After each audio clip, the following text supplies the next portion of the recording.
They say revenge is a dish best served cold, but mine came with a side of champagne and a contract written in blood.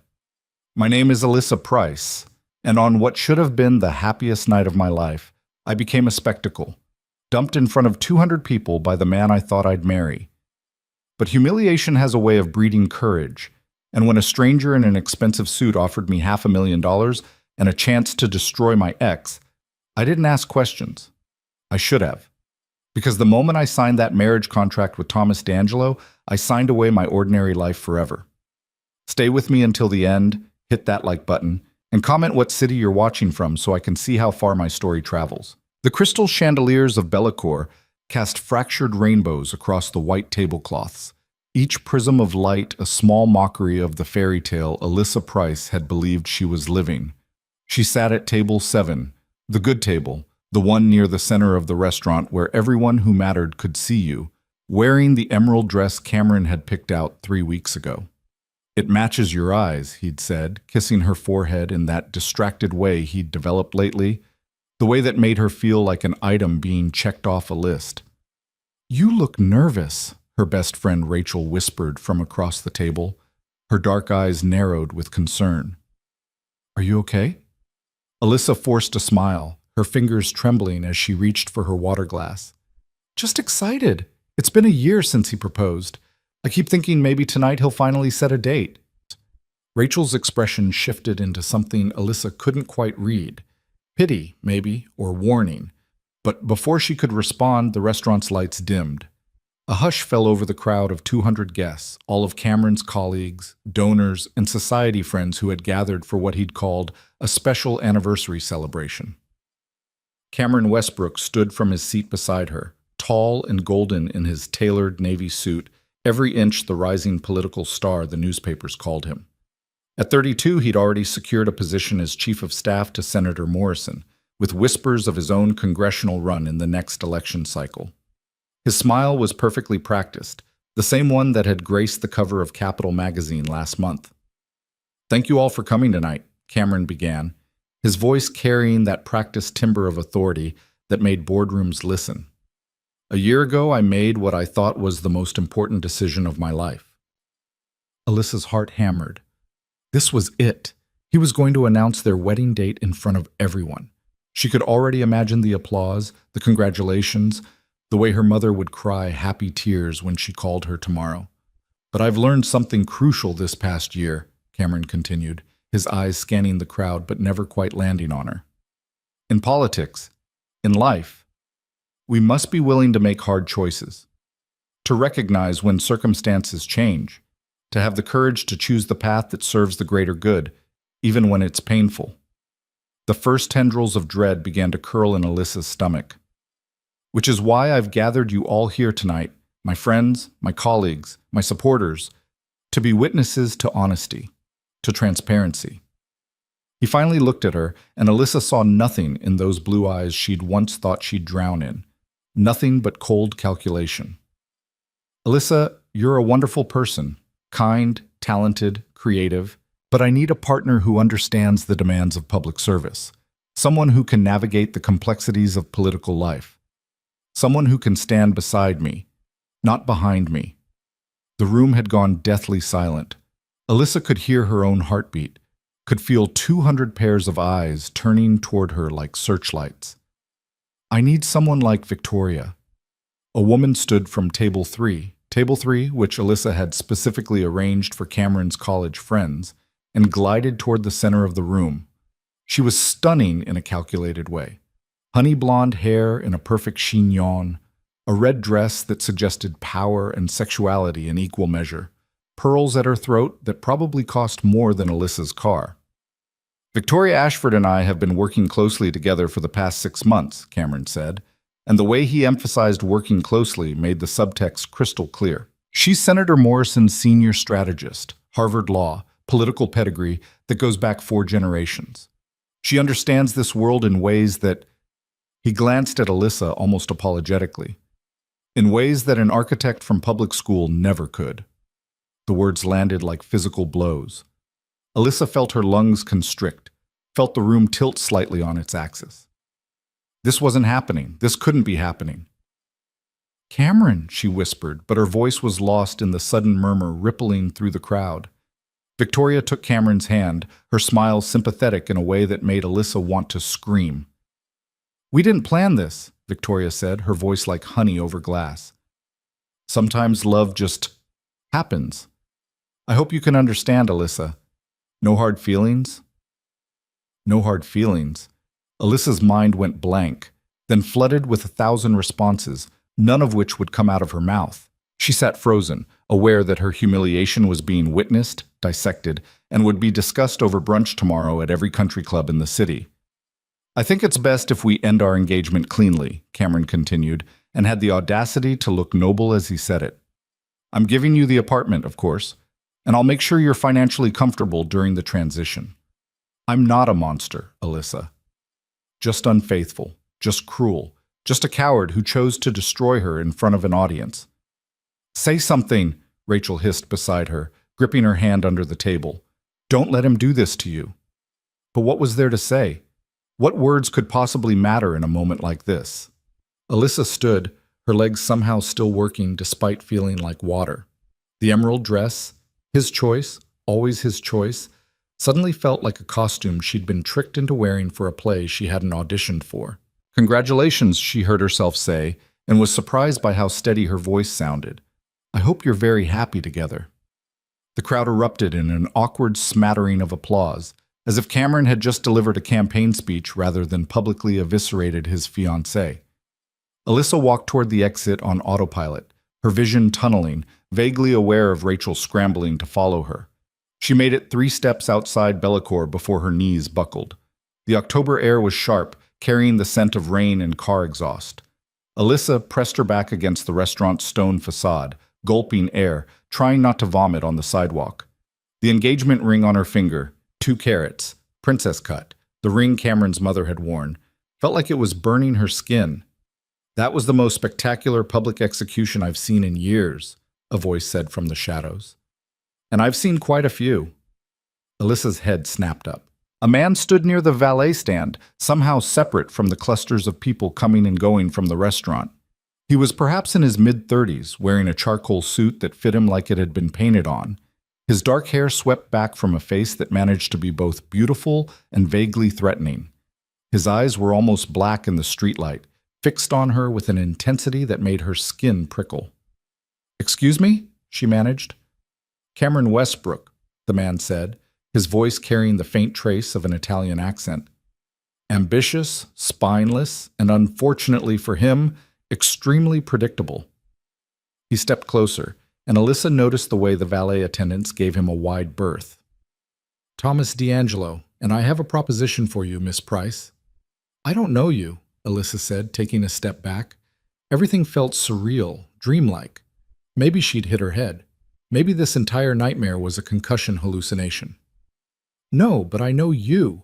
Graduated top of your class from state architecture, worked your way through school waitressing at 3 different restaurants, currently employed at Morrison & Associates.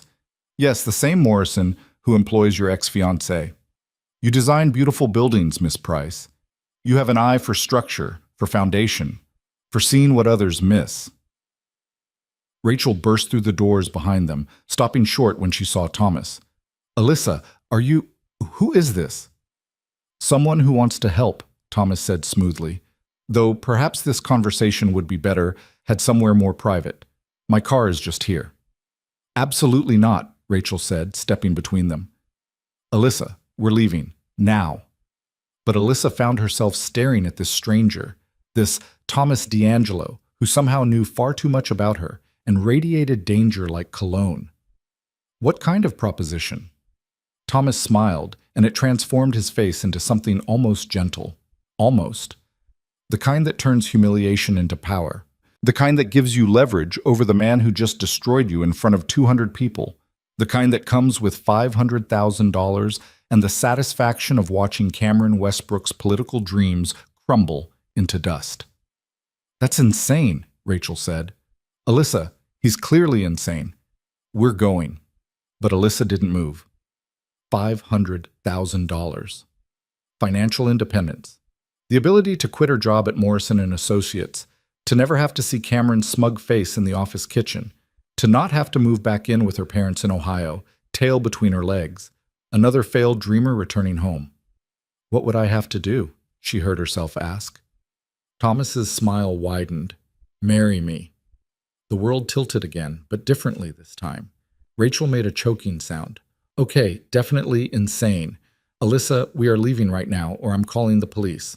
It would be purely a business arrangement, Thomas continued, as if proposing marriage to strangers outside restaurants was a perfectly normal occurrence. Temporary, 6 months, perhaps a year. I need a wife for professional reasons. You need capital and revenge. We help each other.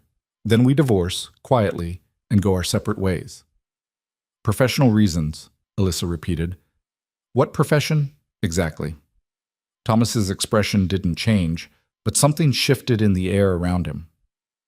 The kind that values discretion, Miss Price. The kind that requires certain appearances to be maintained.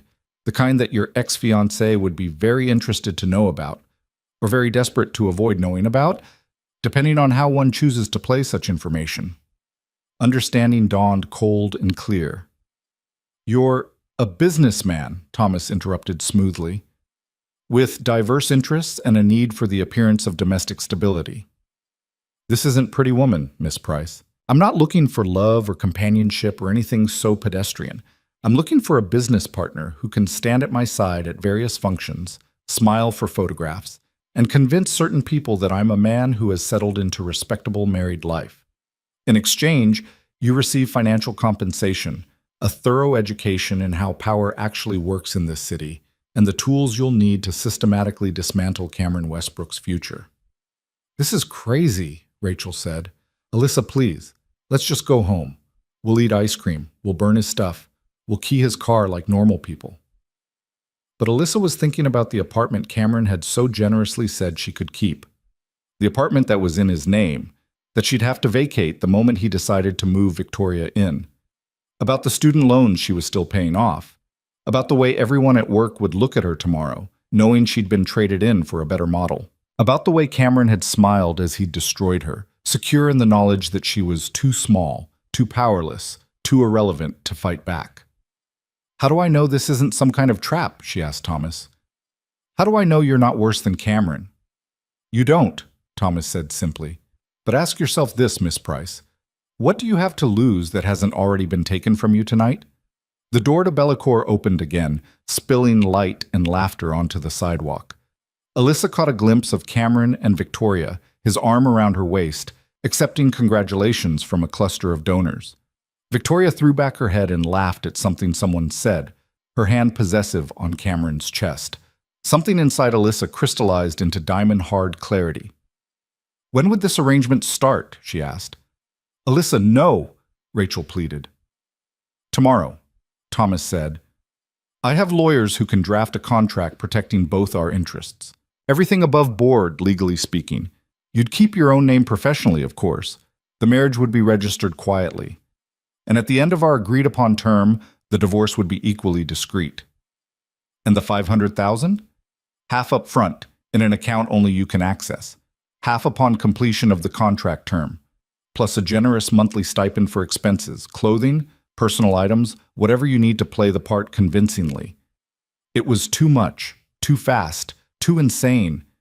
But standing there in the emerald dress, with the ghost of Cameron's public betrayal still echoing in her ears, Alyssa couldn't think of a single reason to say no. I want to see the contract first, she said. I want everything in writing, and I want to know exactly what world I'm stepping into before I agree to anything. Thomas's smile was approving. Smart. I wouldn't expect anything less from someone who graduated top of her class. Shall we say 10 o'clock tomorrow? My office is downtown, Castellano Tower, penthouse level. Come alone. She won't be alone, Rachel said firmly. If she's stupid enough to go through with this, I'm coming with her. Thomas considered this, then nodded. As you wish. Though I should warn you, Miss Chen, Rachel Chen, and I should warn you that if anything happens to her, I have 3 brothers who are Marines and a father who's a federal prosecutor. Noted, Thomas said, seemingly unbothered. He pulled a card from his pocket and handed it to Alyssa. Heavy stock, embossed lettering, Thomas D'Angelo, Castellano Enterprises. 10 o'clock, Miss Price. Don't be late. He walked to a black Mercedes that had materialized at the curb as if summoned, driven by someone Alyssa couldn't see through the tinted windows. The car pulled away smoothly, disappearing into the city traffic. "Please tell me you're not actually considering this," Rachel said. Alyssa looked down at the card in her hand, then back at Bellacourt, where the party celebrating her humiliation was still in full swing. "Cameron said I didn't understand how power works in this city. Maybe it's time I learned." From a mobster, because that's clearly what he is, right? This Thomas D'Angelo, the suit, the car, the vague business interests? He practically screamed organized crime. "Maybe," Alyssa admitted, "but he's also offering me a way out, a way to not be the victim everyone pities, a way to fight back." "By marrying a criminal you met 5 minutes ago?" "By making a business deal. It's just a contract, Rachel. I negotiate contracts all the time at work. Not marriage contracts with mobsters." But even as Rachel argued, Alyssa felt a strange calm settling over her. For the first time since Cameron had stood up at that table, she felt like she could breathe. Like maybe, just maybe, she hadn't lost everything tonight. Like maybe she'd gained something instead. "Come with me tomorrow," she said to Rachel. "Help me look over the contract.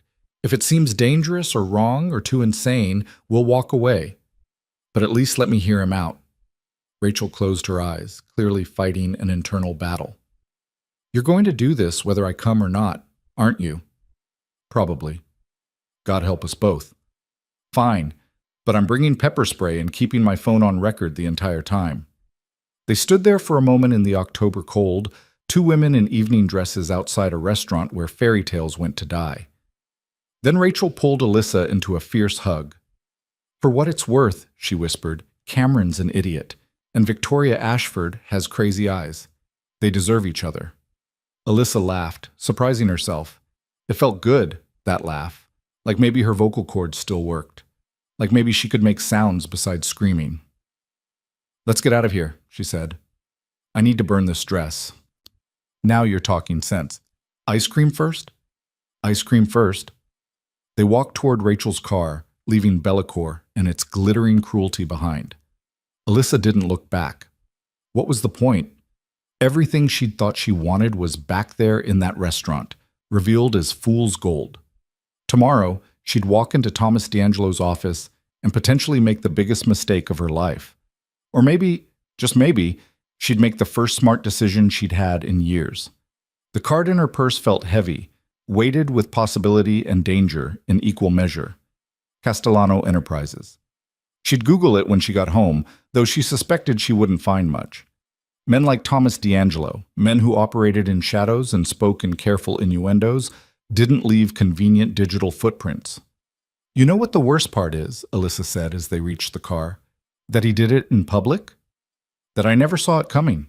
6 months, Rachel. He was cheating on me for 6 months with Victoria, and I never suspected a thing. I thought we were planning a wedding. I thought we were building a life. How could I be so blind?" Rachel unlocked the car, and they slid into the familiar leather seats. "Because you trusted him. Because that's what you do when you love someone. It's not a character flaw, Liz. It's called being a decent human being." "Well, maybe it's time I stopped being so decent." Rachel started the engine, pulling out into traffic. "That's the spirit. Tomorrow, we meet with a mysterious, possibly mobster about a fake marriage contract. Tonight, we eat our body weight in chocolate chip cookie dough and watch terrible revenge movies. I'm thinking Kill Bill." Perfect. But as the city lights blurred past the window, Alyssa found her mind drifting back to Thomas D'Angelo. The way he'd stood in the shadows like he belonged there. The way his eyes had assessed her with the precision of someone used to evaluating assets. The way he'd offered her exactly what she needed at exactly the right moment. Too convenient. Too perfect. Too dangerous. And yet, she pulled out her phone and opened Google, typing Thomas D'Angelo Castellano Enterprise, with trembling fingers. The search yielded almost nothing. A few society page photos from charity galas, Thomas in a tuxedo beside various politicians and businessmen, a mention in a business journal about real estate acquisitions, a carefully maintained Wikipedia page that listed his company's holdings in restaurants, shipping, and various import-export ventures. Nothing definitive. Nothing that screamed crime lord, but nothing that didn't either. She clicked on the image search.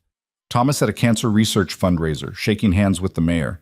Thomas at the opening of a new art gallery, champagne glass in hand. Thomas at a boxing match, sitting ringside, his face carefully neutral as two men tried to kill each other for entertainment.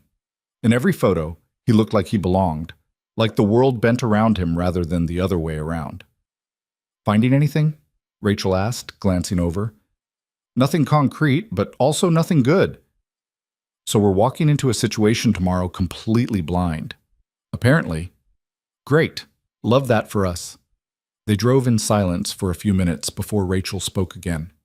You know I'll support you no matter what, right? Even if this turns out to be the most spectacularly bad decision in the history of bad decisions. I know. But if he tries anything sketchy, I'm calling my dad. Federal prosecutor, remember? Noted. And my brothers. The Marines, yes, you mentioned. Just making sure we're clear on the backup plan. Alyssa smiled despite herself. What would I do without you?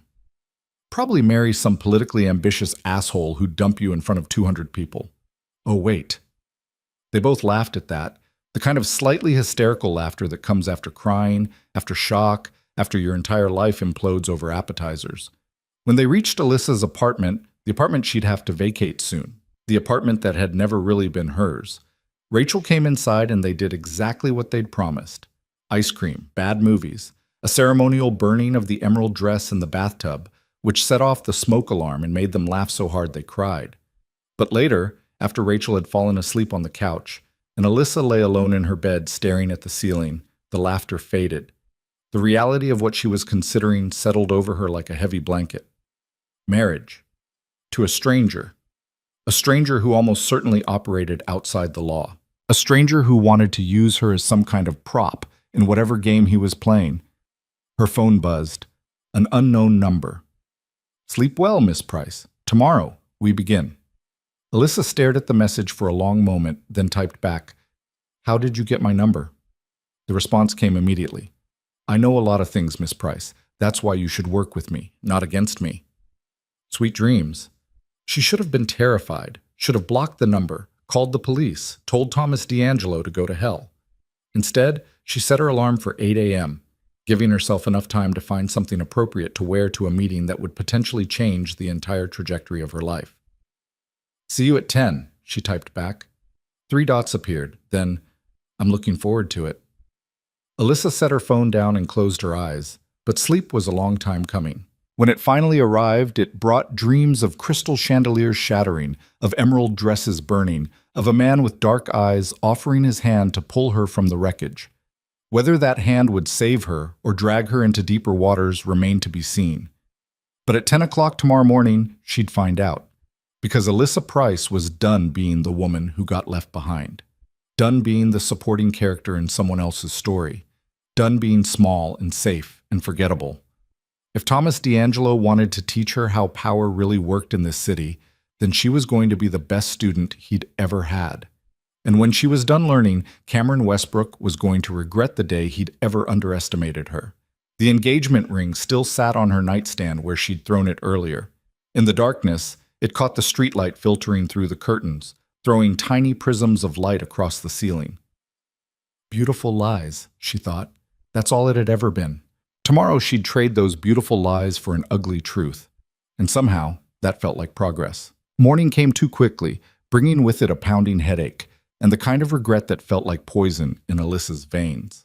She woke to find Rachel already up, brewing coffee in the tiny kitchen and scrolling through her phone with the concentrated focus of someone conducting reconnaissance. Please tell me you found something that proves he's actually a legitimate businessman, Alyssa said, shuffling into the kitchen. Rachel looked up, her expression grim. I found exactly what he wants people to find, which is almost nothing. Castellano Enterprises exist. They own property all over the city. Thomas D'Angelo shows up at the right charity events, shakes hands with the right people, and somehow never gets investigated despite the fact that everyone seems to know what he really is. Which is? Connected. That's the word that keeps coming up in the forums I found. Not mobster, not criminal, just connected. People who know people. People who make problems disappear. Rachel set her phone down. Alyssa, it's not too late to back out.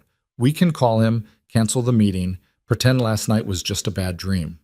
But Alyssa was already moving toward her closet, rifling through hangers with decisive movements.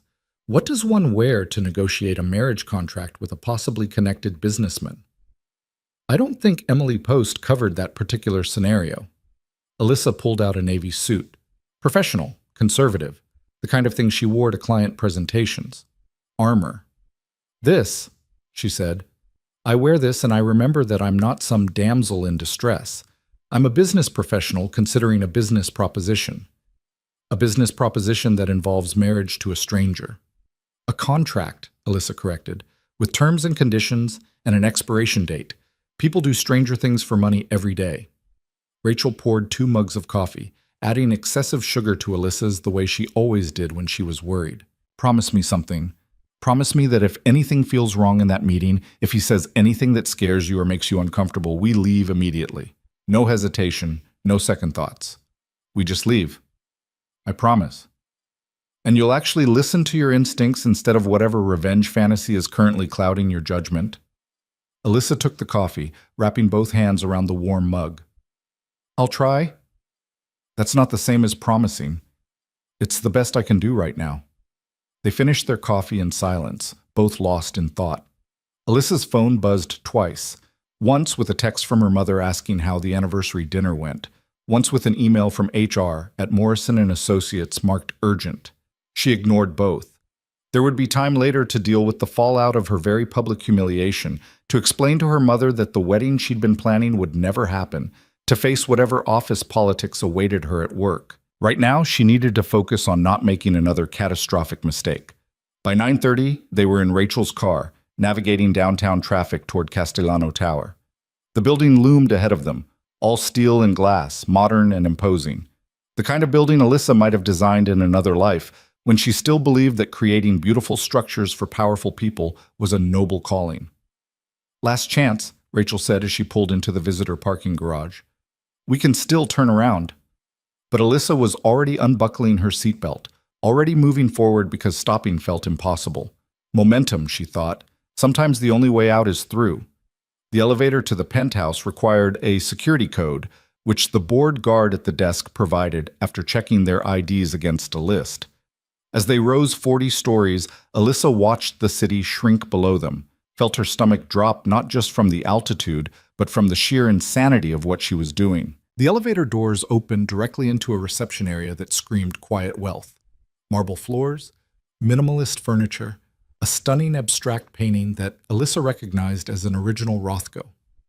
A woman in her 50s sat behind a glass desk, her smile professional and unrevealing. Miss Price and Miss Chen, she said before they could introduce themselves. Mr. D'Angelo is expecting you. Please, follow me. She led them down a hallway lined with more art. A Picasso sketch, what looked like a Monet, pieces that belonged in museums. Through floor-to-ceiling windows, the city stretched out like a map of everything Alyssa had wanted and failed to achieve. The office they entered was enormous, dominated by a massive desk and a view that made the reception area's vista look modest by comparison. Thomas D'Angelo stood by the windows, phone to his ear, speaking rapid Italian. He held up one finger in acknowledgement, then turned back to his conversation. Alyssa used the moment to study him in daylight. Last night, in the shadows outside Bellecour, he'd seemed almost supernatural, a figure from a dream or nightmare. Here, in his own domain, he was revealed as simply a man, though simply did him a disservice. He moved with the confidence of someone who had never been told no, spoke with the authority of someone used to being obeyed. His suit probably cost more than 3 months of her rent. He ended the call and turned to face them fully, his smile warm in a way that didn't quite reach his eyes. Miss Price, Miss Chen, thank you for coming. Please, sit. He gestured to a sitting area away from the desk, leather chairs arranged around a coffee table where a folder lay waiting. Rachel sat down stiffly, her purse clutched in her lap like a shield. Alyssa took the chair directly across from Thomas, meeting his gaze with what she hoped looked like confidence rather than terror. I appreciate punctuality, Thomas said, settling into his own chair with the ease of a panther. It speaks to character. Let's skip the pleasantries, Alyssa said, surprised by the steadiness of her own voice. You said you had a contract. His smile widened, genuine amusement flickering across his features. Direct. I like that. Yes, I have a contract. He pushed the folder toward her. My lawyers worked through the night to prepare it. Everything we discussed is outlined in detail, including the financial arrangements, the term of the marriage, and the dissolution process. Alyssa opened the folder. The contract was thick, dense with legal language. She started reading, aware of Thomas watching her, of Rachel leaning over to read along. The terms were staggering. $250,000 upon signing, deposited into a new account in her name alone. Another $250,000 upon successful completion of a one-year term. A monthly stipend of $10,000 for expenses. Full access to a penthouse apartment in one of the city's most exclusive buildings. A clothing allowance. A car service. This is insane, Rachel muttered. This is business, Thomas corrected. Miss Price, you'll notice Clause 7. It outlines your responsibilities during our arrangement. Public appearances at various functions, charity galas, business dinners, social events. You'll be expected to present as my wife convincingly, to interact with certain individuals who need to believe our marriage is genuine. Certain individuals, Alyssa repeated. Like who? Business associates, city officials, people whose cooperation I require and who value traditional family structures. His expression remained neutral. The details of my business dealings are not included in this contract, nor should they concern you. Your role is simply to stand beside me and smile. And in private? Rachel asked sharply. What are the expectations there? We would maintain separate residences, Thomas said. The penthouse I'm offering Miss Price is in the same building as my own apartment, but 3 floors down, complete privacy. What she does with her time when we're not in public is her own business, so long as it doesn't create scandal or undermine the appearance we're presenting. Alyssa kept reading. Clause 12 made her pause. No romantic or sexual involvement with other parties during the contract term, she read aloud. That seems reasonable, Thomas finished. This arrangement only works if it's believable. A wife having affairs would undermine that belief. Similarly, I would refrain from any public romantic entanglements. How noble, Rachel said dryly. How practical, Thomas countered. Miss Chen, I understand your skepticism. If I were in your position, watching my best friend consider marriage to a stranger, I'd be skeptical too. But I assure you, this contract is designed to protect Miss Price as much as it protects me. He pulled another document from beneath the contract. This is a prenuptial agreement, ironically, given the circumstances. It ensures that should anything happen to me during our marriage, Miss Price receives nothing beyond what's outlined in the primary contract. No inheritance, no claim to my assets. Similarly, I have no claim to anything she earns or creates during our time together. Comforting, Alyssa murmured, still reading. And this, Thomas produced a third document, is a separate agreement regarding the information I promised you about Cameron Westbrook. Upon signing the marriage contract, you'll receive a comprehensive file detailing his financial improprieties, his relationship with Victoria Ashford that began long before last night, and several other pieces of information that would be quite damaging to his political aspirations if they became public. Mom, Alyssa looked up sharply. You already have this information? I make it my business to know things about people who might prove useful or problematic. Cameron Westbrook has been on my radar for some time. He's ambitious, careless, and backed by people who don't appreciate carelessness. The information in that file would destroy him. Why? Rachel asked. Why do you care about destroying some random political aide? I don't particularly, but Miss Price does, and her satisfaction is part of our business arrangement. Thomas leaned forward slightly. Let me be clear about something. I'm not doing this out of kindness or some misguided sense of chivalry. I need a wife. Miss Price needs money and revenge. Our interests align. That's all this is, an alignment of interests. Alyssa found herself appreciating his honesty. Cameron had spent months lying to her, hiding behind romantic gestures while planning her replacement. Thomas at least wasn't pretending this was anything other than what it was. What happens if I want out early? She asked. If I decide after a month that this isn't working? Clause 18 covers early termination. You'd receive a prorated portion of the final payment based on time served. However, you'd forfeit the information about Cameron, and any assistance I might provide regarding his downfall would cease immediately. So I'd be trapped. No, Thomas said firmly. You'd be incentivized to complete the contract. There's a difference. You could leave at any time. There would simply be financial consequences, as there are consequences for breaking any business agreement. Rachel was shaking her head, her expression pained. Alyssa, this is crazy. You know this is crazy, right?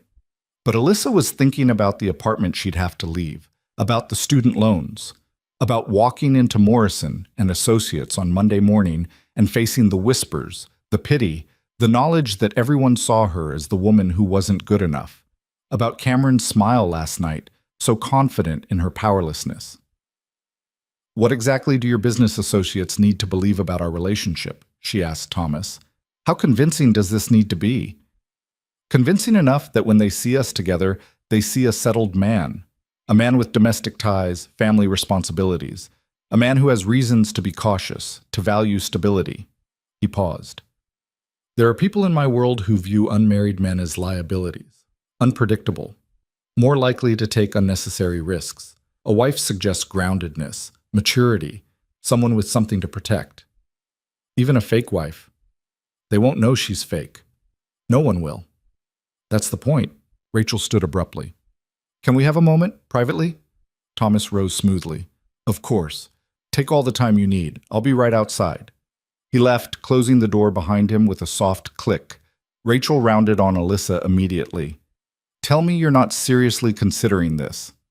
I'm seriously considering this. He's a criminal, Liz.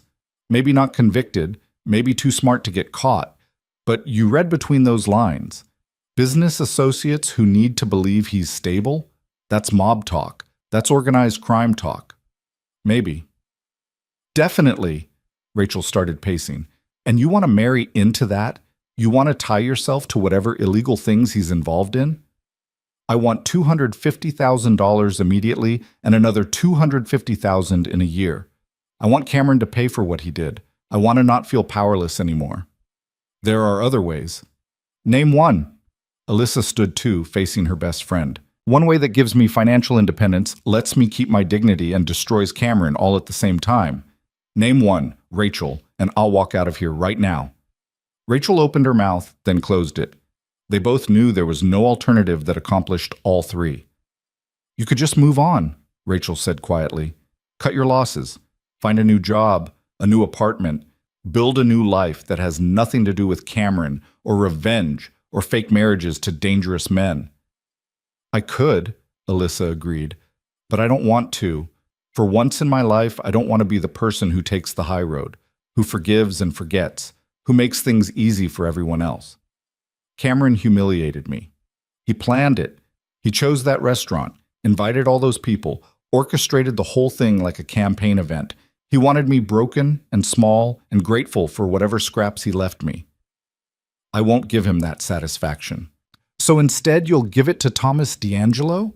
You think he's any different? You think he sees you as anything other than a useful prop? No, Alyssa said. But at least he's honest about it. At least he's not pretending this is love or partnership or anything other than a business transaction. I can work with that, Rachel. I understand contracts. I understand terms and conditions.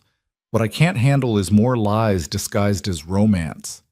Rachel's eyes filled with tears. I'm scared for you. I'm scared for me too.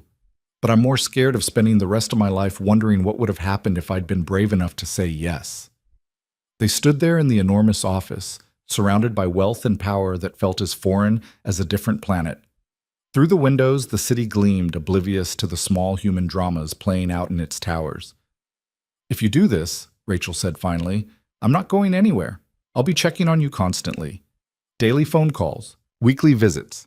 The first sign of trouble, the first moment you feel unsafe, you call me. Contract or no contract, money or no money, you call me and we figure out an exit strategy. I will. And you read every word of that contract before you sign anything. Every single word. I will. And you keep documentation of everything. Emails, texts, conversations, everything that happens during this year, you document it. Insurance, in case things go wrong. Okay. Rachel pulled her into a fierce hug. I still think this is the worst idea you've ever had. Noted. But I love you, and I'll support you, even when you're being an idiot.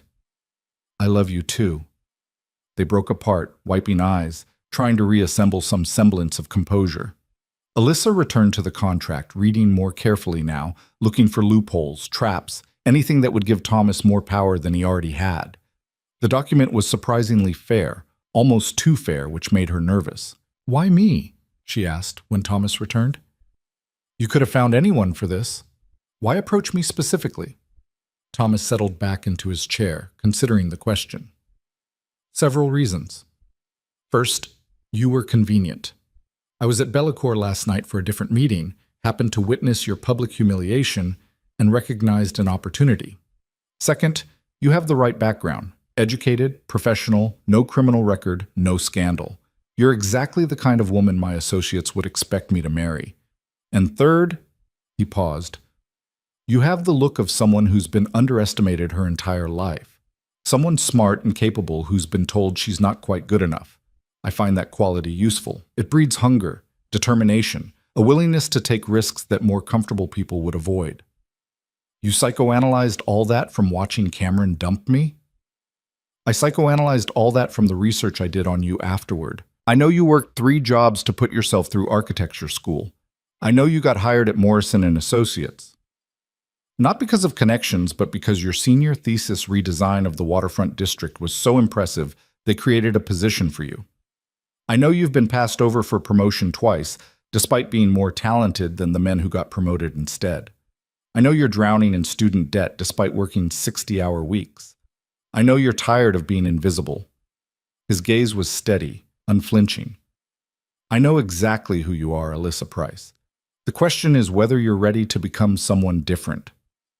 The use of her first name felt intentional, intimate in a way that made her skin prickle. And who would that be? Someone who takes what she wants instead of waiting to be given permission. Someone who plays the game instead of being played. Someone who understands that power isn't about being good or deserving. It's about being smart enough to recognize opportunity and brave enough to seize it. Rachel made a disgusted sound. "This is a sales pitch. You're literally sales pitching her on becoming your fake wife." "I'm being honest about what I'm offering," Thomas corrected. "A year in my world will teach Miss Price more about how this city actually functions than a lifetime of following the rules ever could. She'll meet people who move money and power like chess pieces. She'll see how deals are really made, how influence is traded, how the game is actually played behind all the public theater. When our contract ends, she'll walk away with money, knowledge, and the tools to build whatever life she wants. Or she can leave now, go back to her apartment that isn't really hers, return to her job where she's undervalued, and watch Cameron Westbrook's star continue to rise while she fades into irrelevance." "You're a real bastard," Rachel said. "You know that?" "I've been called worse." He looked at Alyssa. "What's it going to be, Miss Price? Are you in or out?" Alyssa looked down at the contract in her hands, at the dollar amounts that could change her life, at the terms that would bind her to a stranger for a year. She thought about Cameron's face last night, about Victoria's sympathetic smile, about the 200 people who had watched her world end over champagne and canapes. She thought about the woman she'd been yesterday, trusting, naive, powerless, and the woman she could become tomorrow. "I need a pen," she said. Rachel closed her eyes. "Oh, Liz," Thomas smiled, pulling a fountain pen from his jacket. "I had a feeling you'd say yes." "Don't gloat. It's unattractive." "Noted." He handed her the pen. "Sign at the bottom of page 12. Initial pages 3, 7, and 9. Alyssa's hand trembled slightly as she poised the pen over the signature line. One stroke of ink and everything would change. No going back, no pretending this hadn't happened. She signed her name in a firm, clear script. Alyssa Catherine Price. Thomas countersigned, his signature an illegible slash of confidence. "Welcome to the family, Mrs. D'Angelo. We're not married yet. A technicality. I have a judge who owes me a favor. We can have the ceremony done by tomorrow afternoon. Quiet, private, just the necessary witnesses." "Tomorrow?" Alyssa's voice rose slightly. That's too fast. We have a gala on Saturday night. Important people will be there. I need to introduce you as my wife, not my fiancé. It's more convincing." Saturday is 3 days away, which gives you today to move into the penthouse, tomorrow to get married, and Friday to prepare. My assistant will help you with everything: wardrobe, styling, the necessary background you'll need to answer questions about our relationship. Think of it as intensive training. Alyssa felt the room tilt slightly. This was real. This was actually happening. Breathe, Rachel said, gripping her hand. Just breathe. I should mention, Thomas continued, that the first installment of your payment has already been transferred to the account my lawyer set up for you this morning. You should have access within the hour. He slid a bank card across the table. In the meantime, this is connected to your monthly stipend, $10,000, refreshed on the first of every month. Use it for whatever you need. Alyssa picked up the card with numb fingers. It was heavy, metal, the kind of card she'd only seen in commercials. Her name was embossed in silver, Alyssa C. Price. Not D'Angelo. He'd kept his promise about that, at least. The penthouse is ready for you, Thomas said, standing. I'll have my driver take you there now. Your belongings from your current apartment will be moved this afternoon. I took the liberty of arranging movers, unless there's anything you need to handle personally. You took the liberty, Alyssa repeated faintly. You arranged movers. When? This morning. I was confident you'd sign. Arrogant. Practical. He moved toward the door. I'll meet you at the penthouse in 2 hours. We need to discuss Saturday night, and you should see the space you'll be living in. Miss Chen, you're welcome to stay as long as you'd like. I understand the need for familiar faces during transitions. He left before either of them could respond, the door closing with that same soft click. Alyssa and Rachel sat in stunned silence. Well, Rachel finally said, I guess you're getting married tomorrow. I guess I am. To a mobster. Possibly. For money and revenge. Definitely. Rachel started laughing, the slightly hysterical edge to it suggesting she might also be crying. Your mother is going to lose her mind. My mother doesn't need to know. No one needs to know except you. What are you going to tell people at work? That I eloped. That I met someone and fell in love and couldn't wait. The lies came easily, surprisingly so. Cameron made me look like a fool in front of everyone. Let them think I bounced back instantly. Let them think I found someone better. You found someone richer. Better is debatable. They gathered the contracts, the bank card, the file on Cameron that Thomas had promised. Alyssa opened it briefly, saw financial records, photographs, email transcripts. Her hands shook as she closed it again. I'll read that later, she said, when I can process it. Thomas's driver was waiting for them in the garage, a silent man in a black suit who held the Mercedes door open and didn't ask questions. The drive to the residential tower took 15 minutes through mid-morning traffic. Rachel held Alyssa's hand the entire way, neither of them speaking, both trying to comprehend how much had changed in less than 24 hours. The building was even more exclusive than the one housing Castellano Enterprises. Doormen in uniforms, marble lobbies, the kind of hushed wealth that didn't need to advertise itself. The penthouse elevator required another code, delivering them directly into an apartment that stole Alyssa's breath. Floor-to-ceiling windows overlooking the park. An open kitchen with appliances that looked like art installations. Furniture that managed to be both modern and comfortable. A palette of creams and grays and soft blues. 2 bedrooms, 2.5 baths, a study, a balcony that wrapped around the entire floor. This is insane, Rachel whispered, walking through the space with wide eyes. This place probably costs more per month than we make in a year.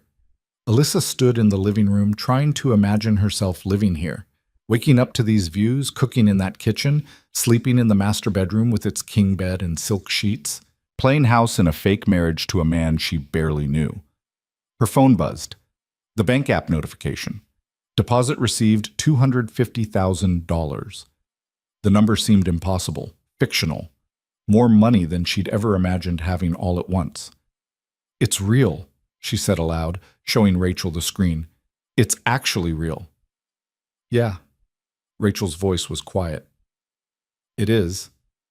They explored the penthouse together, opening closets that were already stocked with clothes in Alyssa's size, discovering a wine fridge filled with bottles that probably cost more than her car, finding a folder on the kitchen counter labeled essential information in crisp block letters.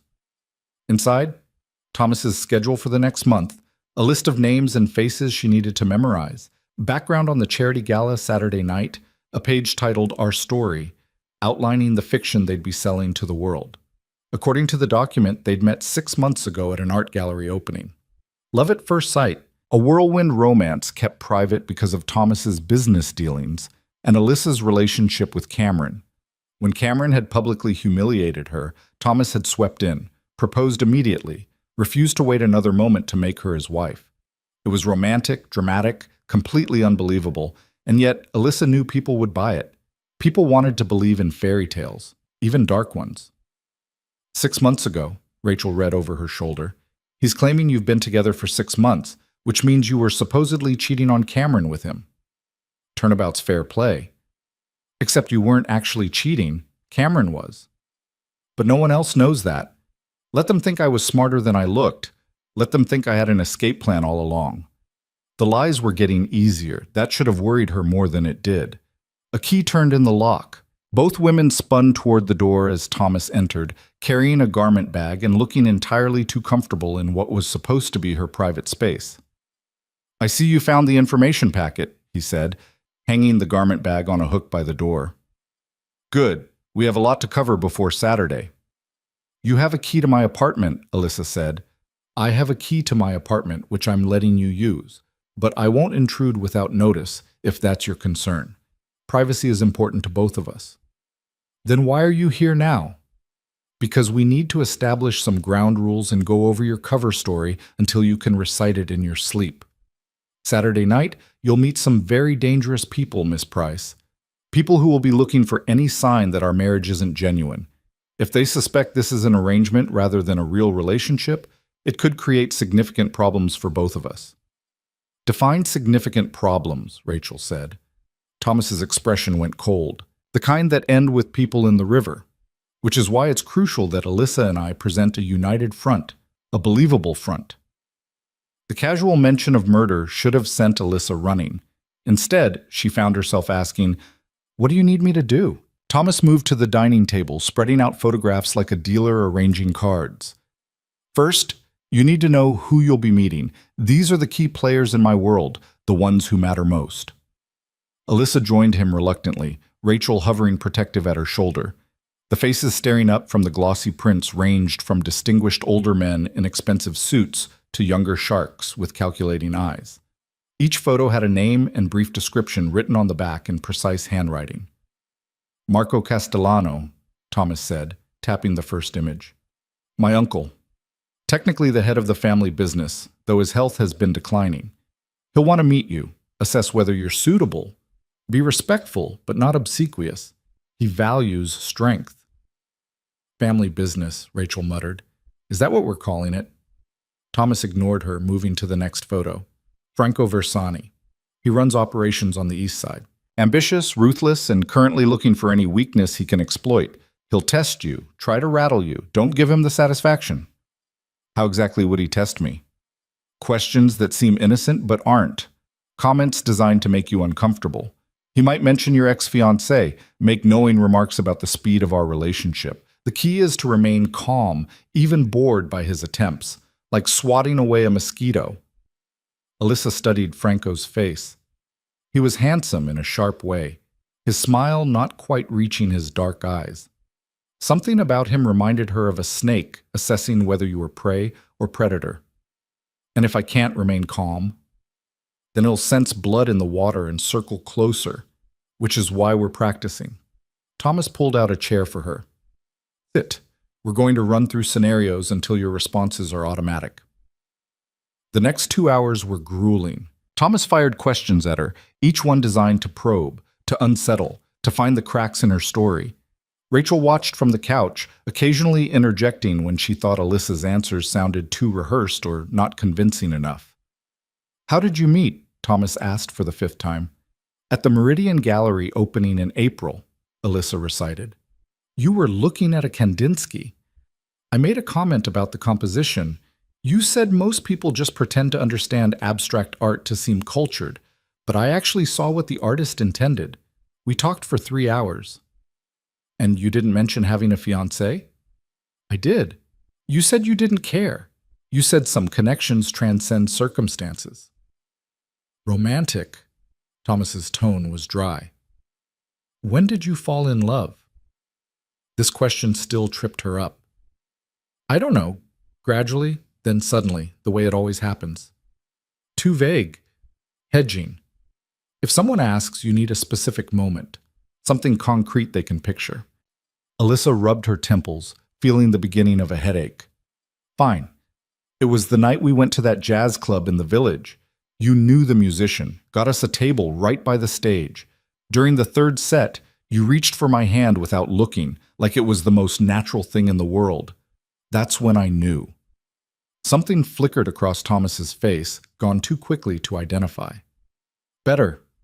Use that. They moved through the fictional timeline of their relationship, establishing touchstones and shared memories that never happened.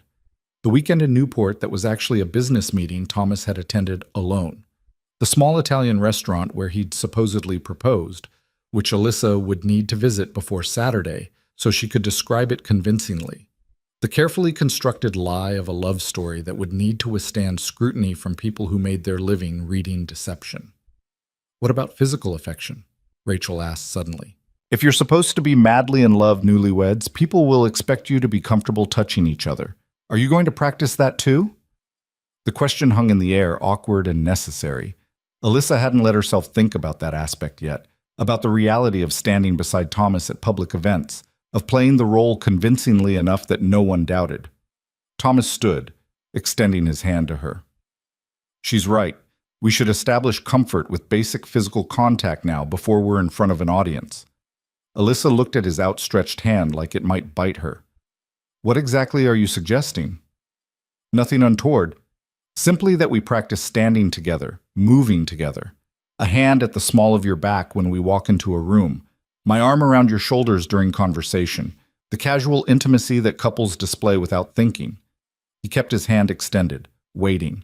Unless you'd prefer to figure it out on Saturday night in front of Marco and Franco and everyone else. She took his hand and let him pull her to her feet. His grip was firm, warm, completely impersonal, like shaking hands with a client before a presentation.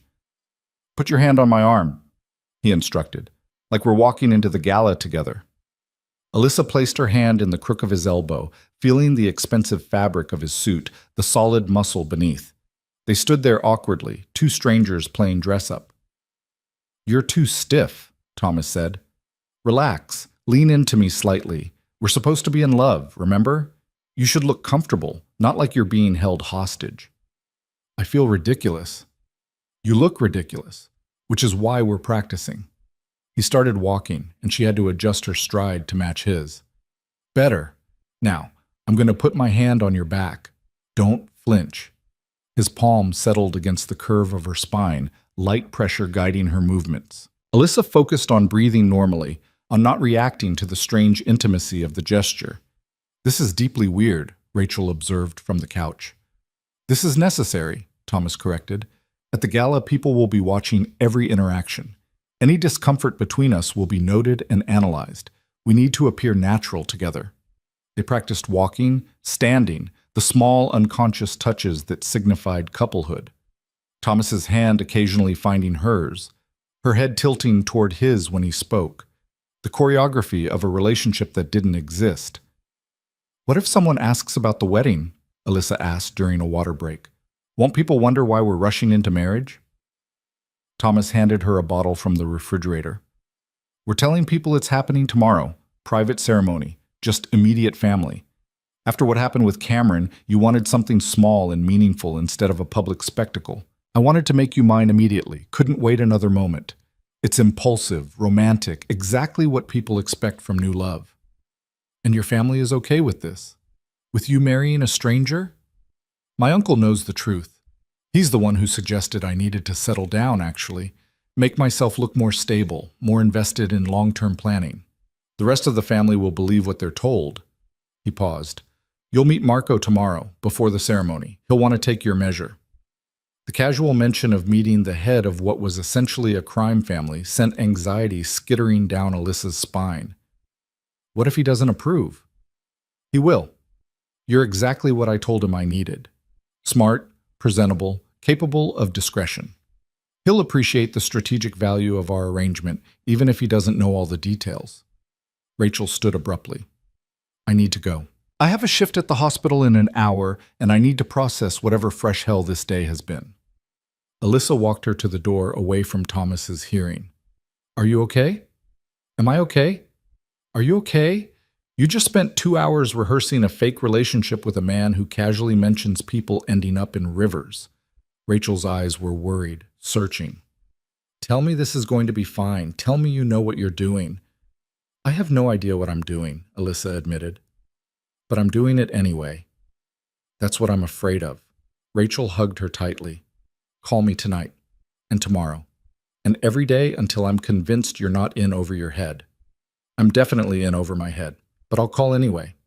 After Rachel left, the penthouse felt enormous and empty. Thomas had moved to the windows, phone to his ear again, speaking in rapid Italian that Alyssa couldn't follow. She found herself studying him when he wasn't looking, trying to reconcile the dangerous man everyone said he was with the person who'd spent the afternoon patiently coaching her through fictional memories. He ended his call and turned to find her watching.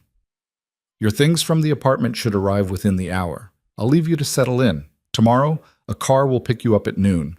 Dress nicely, but not formally. We're meeting Marco at his estate before going to the courthouse. Just like that? No rehearsal for meeting the crime boss? A smile tugged at his mouth. Just be yourself. Marco appreciates authenticity, ironically. Answer his questions honestly when you can. Deflect gracefully when you can't. He'll know you're nervous, that's expected. What he'll be looking for is whether you're smart enough to handle yourself in uncomfortable situations. And if I'm not, then we'll deal with that when it happens. He moved toward the door, then paused. For what it's worth, I think you'll be fine. You've already proven you can keep your composure under pressure. Last night at Bellecour, you could have fallen apart. Instead, you walked out with your head high. That takes strength. The compliment, unexpected and seemingly genuine, caught her off guard. Thank you. Don't thank me yet. Wait until you've survived your first family dinner. He left before she could respond, the door clicking shut with its now familiar finality. Alyssa stood alone in the penthouse that was supposed to be her home for the next year, surrounded by luxury she hadn't earned and stepping into a life she didn't understand. Her phone buzzed. A text from her mother. How was the anniversary dinner? Call me when you can. The lies were piling up already. Her mother, her colleagues, everyone who knew her would need to believe the fairy tale. That she'd met someone wonderful, fallen desperately in love, found her happy ending despite Cameron's betrayal. The thought exhausted her. She opened the file on Cameron instead, needing to remind herself why she'd agreed to this insanity. The documents inside were damning, financial records showing him funneling campaign donations into personal accounts, emails between him and Victoria dating back 8 months, discussing strategy for his political career and how Alyssa was too middle class to help his image long term. Photographs of them together at events Alyssa hadn't been invited to, Victoria's hand possessive on his arm. The evidence would destroy him. One anonymous tip to the right journalist, and Cameron's political dreams would evaporate. Senator Morrison would distance himself immediately. The donors would disappear. Victoria would probably bail the moment the scandal broke. Alyssa closed the file, feeling sick and satisfied in equal measure. This was power. This was what Thomas had promised her. The ability to decide Cameron's fate, to be the architect of his downfall instead of his victim.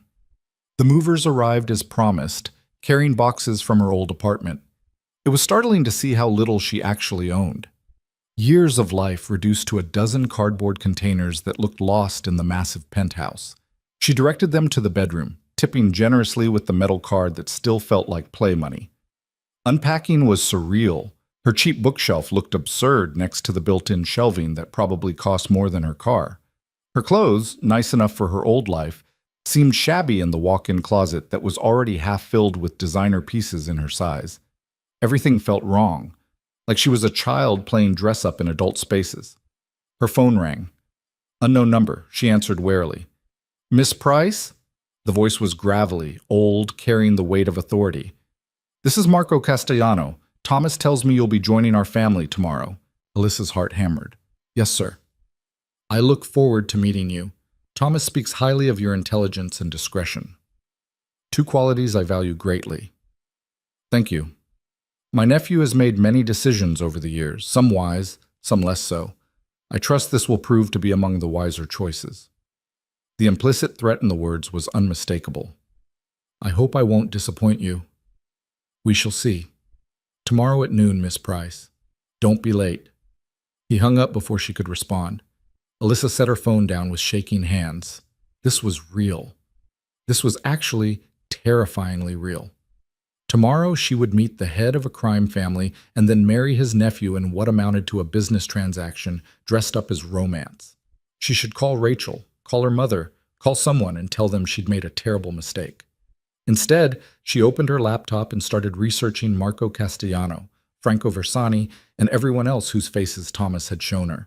If she was going to survive in this world, she needed to understand it. The internet yielded little of substance. Carefully curated public personas, charity work, legitimate business holdings. Nothing that proved criminal activity, but nothing that disproved it either.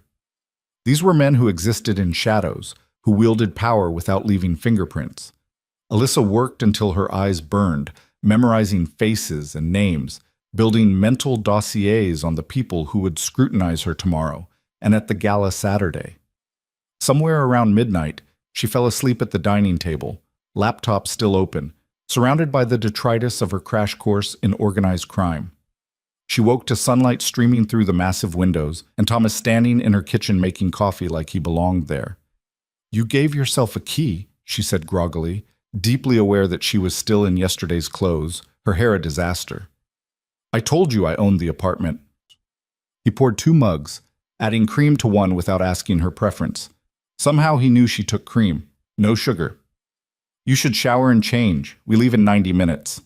Alyssa accepted the coffee, needing the caffeine more than she needed to argue about boundaries. "I fell asleep at the table." "I noticed. You were researching last night. Smart. Knowledge is armor in my world." He gestured toward the garment bag he'd brought yesterday, now hanging in the entrance. "I had my assistant select something appropriate for today. The courthouse has a dress code and Marco appreciates traditional presentation." She wanted to argue, to assert some control over her own clothing choices, but the truth was she had no idea what one wore to meet a crime boss before a fake wedding.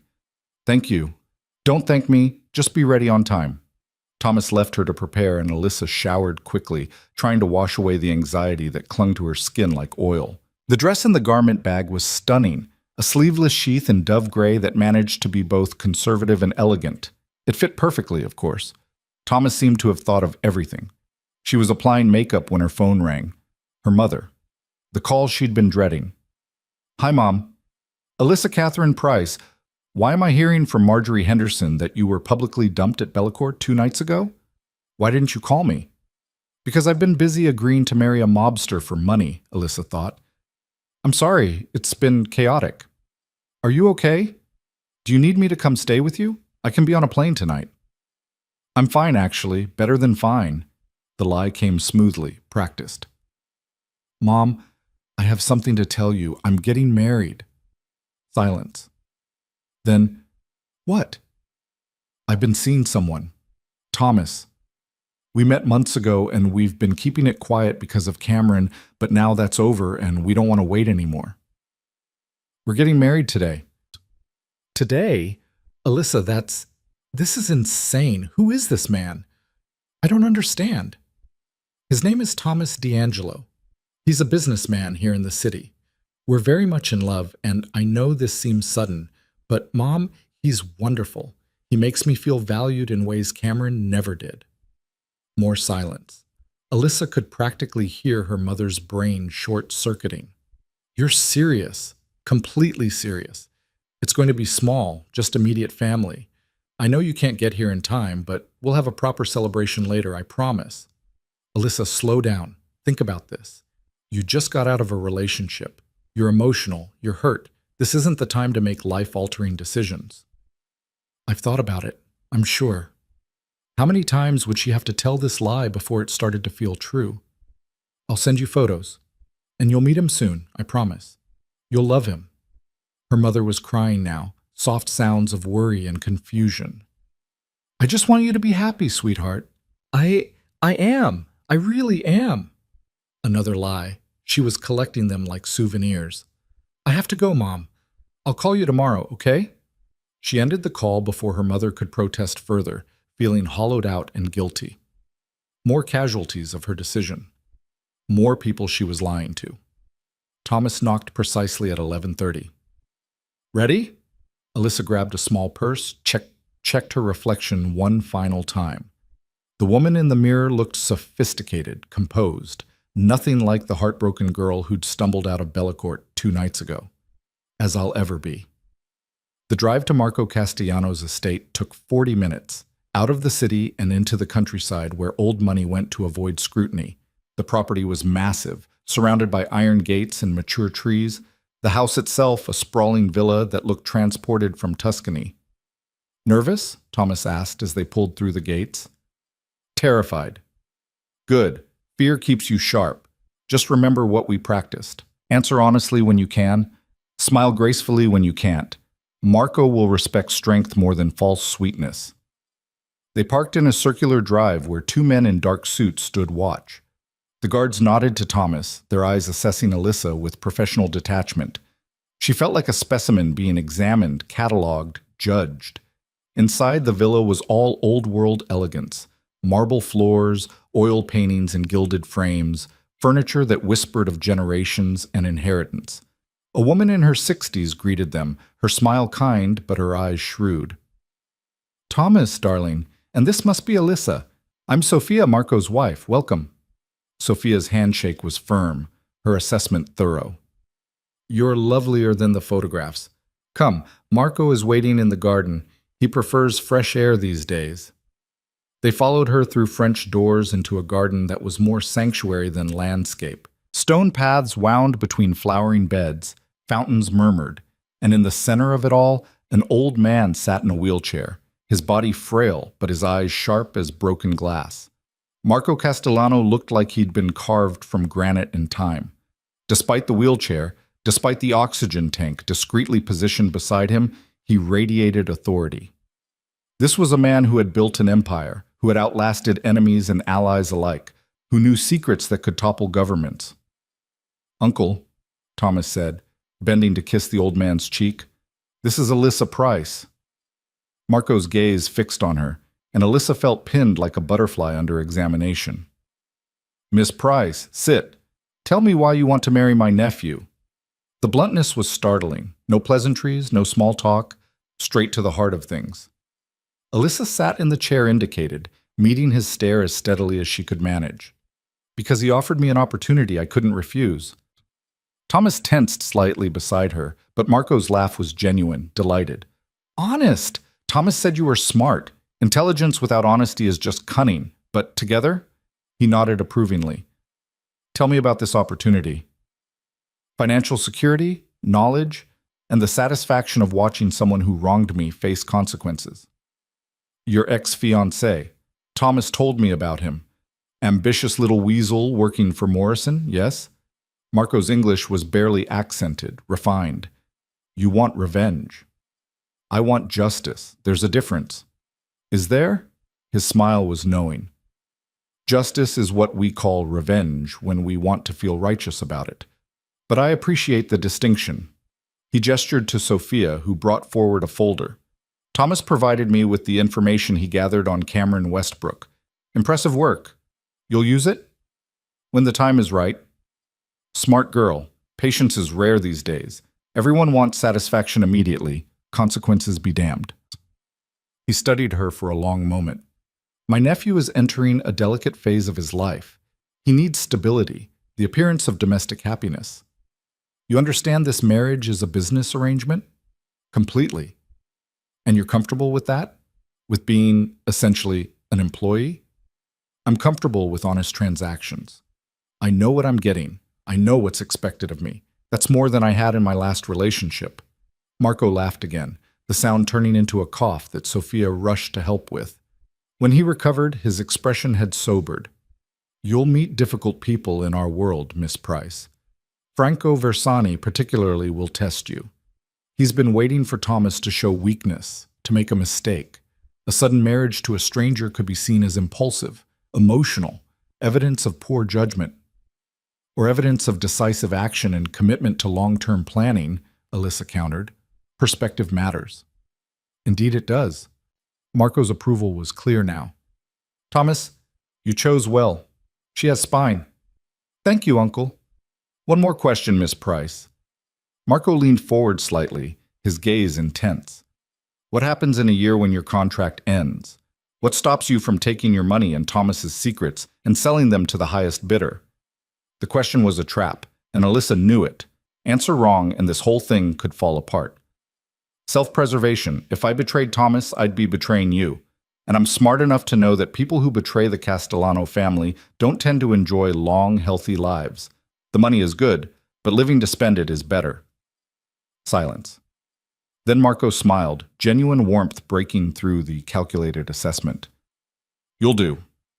You'll do very well indeed. He waved a hand in dismissal. Go, get married, make it convincing. And Alyssa? She turned back. Yes? Welcome to the family. Try not to make me regret this. I'll do my best. Sophia walked them back to the car, her hand gentle on Alyssa's arm. Don't let Marco frighten you too much. His bark is worse than his bite these days, mostly. She smiled. And Thomas is a good man, despite what you might hear. He'll take care of you, even in this unusual arrangement. Thank you. In the car, Alyssa let out a breath she hadn't realized she'd been holding. Well? You did perfectly, Thomas said, pulling out of the estate. Marco's approval isn't easily won. The fact that you were honest with him made all the difference. I was terrified. You didn't show it. That's what matters. He glanced at her. Ready for part 2? The courthouse ceremony was surreal in its mundanity. A board clerk, a judge who'd clearly done this 1,000 times, paperwork that transformed them from strangers into spouses with a few signatures and stamps. Thomas's assistant served as one witness, the clerk's secretary as the other. No family, no friends, no celebration, just a transaction made legal. You may kiss the bride, the judge said perfunctorily. Thomas looked at her, a question in his eyes. She nodded slightly, and he leaned in, his lips brushing hers in a kiss that lasted less than 2 seconds, but somehow felt like crossing a threshold from which there was no return. Congratulations, the judge said, already shuffling papers for his next appointment. You're married. And just like that, Alyssa Price became Alyssa D'Angelo, at least on paper. The reality of it hit her as they walked back to the car, the marriage certificate heavy in her purse. How do you feel? Thomas asked. Like I just signed away my life. You signed a contract with an expiration date. Not the same thing. He opened the car door for her. Saturday night, we'll introduce you properly to everyone who matters. Until then, you should rest. The next few days will be intense. Back at the penthouse, Alyssa changed out of the gray dress and stood in the massive closet, surrounded by clothes that weren't hers and a life that didn't fit. Her phone buzzed with congratulatory texts from her mother, from colleagues at Morrison and Associates who'd somehow already heard, from people she barely knew offering best wishes on her sudden marriage. The lies were spreading, taking root, growing into something that would be impossible to untangle when this year was over. Rachel called at 7. Did you actually do it? Did you actually marry him? I actually married him. How do you feel? Like I'm watching someone else live my life, like this is all happening to a different person. That's called dissociation, and it's not healthy. Nothing about this situation is healthy. Silence. Then Rachel's voice, smaller, worried. Are you safe? Alyssa looked around the penthouse, at the luxury and the isolation and the strange liminal space between her old life and whatever came next. I think so. Ask me again after Saturday. Saturday. The gala, where I get to meet Franco Versani and prove I'm convincing enough to fool dangerous people into thinking this marriage is real. No pressure. None at all. They talked for another hour, Rachel filling her in on hospital gossip, on mundane, normal things that felt like lifelines to the world Alyssa had left behind. When they finally hung up, the penthouse felt too quiet, too empty. Alyssa opened her laptop, pulling up the file on Cameron again. Tomorrow, she'd start planning exactly how and when to deploy this information, how to time the release for maximum damage, how to watch from the shadows as his world crumbled the way hers had. The revenge should have felt sweeter. Instead, it just felt necessary, cold and calculated, and not about justice at all, despite what she'd told Marco. Her phone buzzed. Thomas. Sleep well, Mrs. D'Angelo. Tomorrow we start preparing for Saturday in earnest. Mrs. D'Angelo. The name looked wrong attached to her identity, alien and temporary and weighted with implications she was only beginning to understand. Alyssa set her phone aside and walked to the windows, looking out over the city that sparkled below like a circuit board, all connections and currents and hidden networks of power. Somewhere out there, Cameron was probably celebrating his new relationship with Victoria, secure in his trajectory, unaware that his former fiancée now held the keys to his destruction. Somewhere else, Franco Versani was preparing to test her, to find her breaking point, to see if Thomas's sudden marriage was vulnerability or strategy. And in his own penthouse 3 floors above, Thomas D'Angelo was probably working, managing whatever illegal empires required managing, confident that his new wife would play her part convincingly enough to keep them both alive. Alyssa touched the window glass, cold against her palm. In less than 48 hours, she'd gone from heartbroken architect to mob wife. The whiplash was making her dizzy. But beneath the fear and the surrealism, something else stirred, something that felt almost like excitement. For the first time in her life, she was the one holding cards, the one with power, the one who got to decide how the game would play.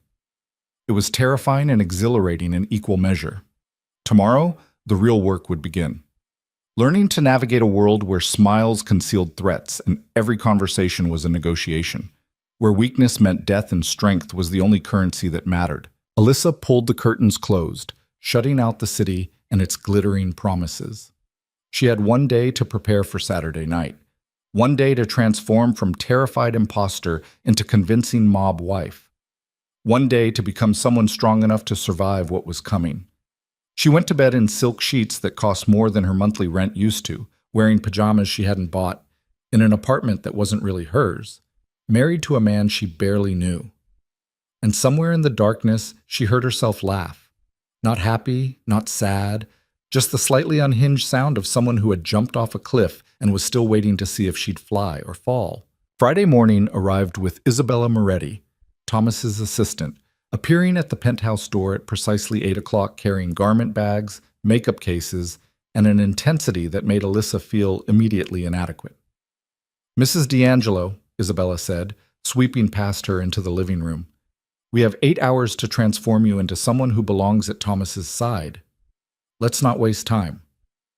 Alyssa closed the door, still in her robe, coffee barely touched. Good morning to you too. Isabella was already unpacking, spreading dresses across the couch with the precision of a general planning an invasion. She was perhaps 40, elegant in the way Italian women seemed born knowing how to be, her dark hair pulled into a severe chignon that somehow looked effortless rather than harsh. Thomas told me you're intelligent, which helps. Intelligence can compensate for lack of experience. She turned to assess Alyssa critically. You have good bone structure. The dress yesterday was acceptable but safe. Tonight, you need to be memorable. Franco Versani will be looking for any sign of weakness, any hint that you don't belong. We won't give him the satisfaction. I appreciate the confidence. It's not confidence, it's strategy. Now sit. We're starting with your cover story. I want to hear you tell me how you met Thomas, and it needs to sound natural, not rehearsed. The next hour was more grueling than Alyssa's architecture licensing exam. Isabella fired questions, interrupted, circled back to inconsistencies, pushed until Alyssa could recite their fictional history without hesitation, where they'd had their first kiss, what Thomas ordered at the Italian restaurant where he'd proposed, the song that had been playing at the jazz club the night she'd fallen in love. Better, Isabella finally conceded. You're a quick study. Now, let's discuss the people you'll meet tonight. Thomas showed you photographs, but photographs don't capture personality. Franco Versani, for instance, appears charming in pictures. In person, he's a shark who enjoys watching people squirm. Thomas mentioned that. Thomas gave you the overview. I'm giving you survival tactics. Isabella pulled out her phone, scrolling to a photo of Franco at some previous event. He'll compliment you in ways designed to make you uncomfortable. He'll stand too close. He'll ask invasive questions about your relationship, your past, your intentions. The goal is to make you react, to catch you off guard. And I should? Remain bored, politely bored, but bored nonetheless. Like he's a persistent salesman, and you're not interested in what he's selling. Answer questions with minimal detail. Never justify, never explain excessively. Women who over-explain signal nervousness. Alyssa absorbed this, filing it away with all the other rules for this strange new world. Who else should I watch out for? Practically everyone, but specifically Lucia Santoro. She's Franco's cousin, runs his money laundering operations through her art galleries. She'll approach you woman to woman, seem sympathetic about your whirlwind romance, ask probing questions disguised as friendly interest. Isabella's expression hardened. Don't trust the sisterhood angle. She reports everything back to Franco. They spent another hour going through the guest list, building profiles of who mattered and why. By 10 o'clock, Alyssa's head was spinning with names and alliances and feuds that went back generations. Now we address the aesthetic, Isabella announced, gesturing to the dresses. You need to project confidence without arrogance, elegance without trying too hard. Thomas's wife should look like she belongs in his world, but isn't defined by it. The dress Isabella selected was stunning, a floor-length gown in deep emerald silk that caught the light like water. Not the same emerald as the dress Cameron had chosen for her humiliation, but close enough to feel like reclaiming something stolen. Try it on, Isabella instructed. In the bedroom, Alyssa slipped into the gown. It fit like it had been made for her body specifically, hugging curves she usually hid under professional clothes. The neckline was modest, but the back plunged low, the silk cool against her skin. She emerged to find Isabella nodding approvingly. Yes, that's the one. You look powerful, sexual without being obvious about it. Exactly right. It's a lot of dress.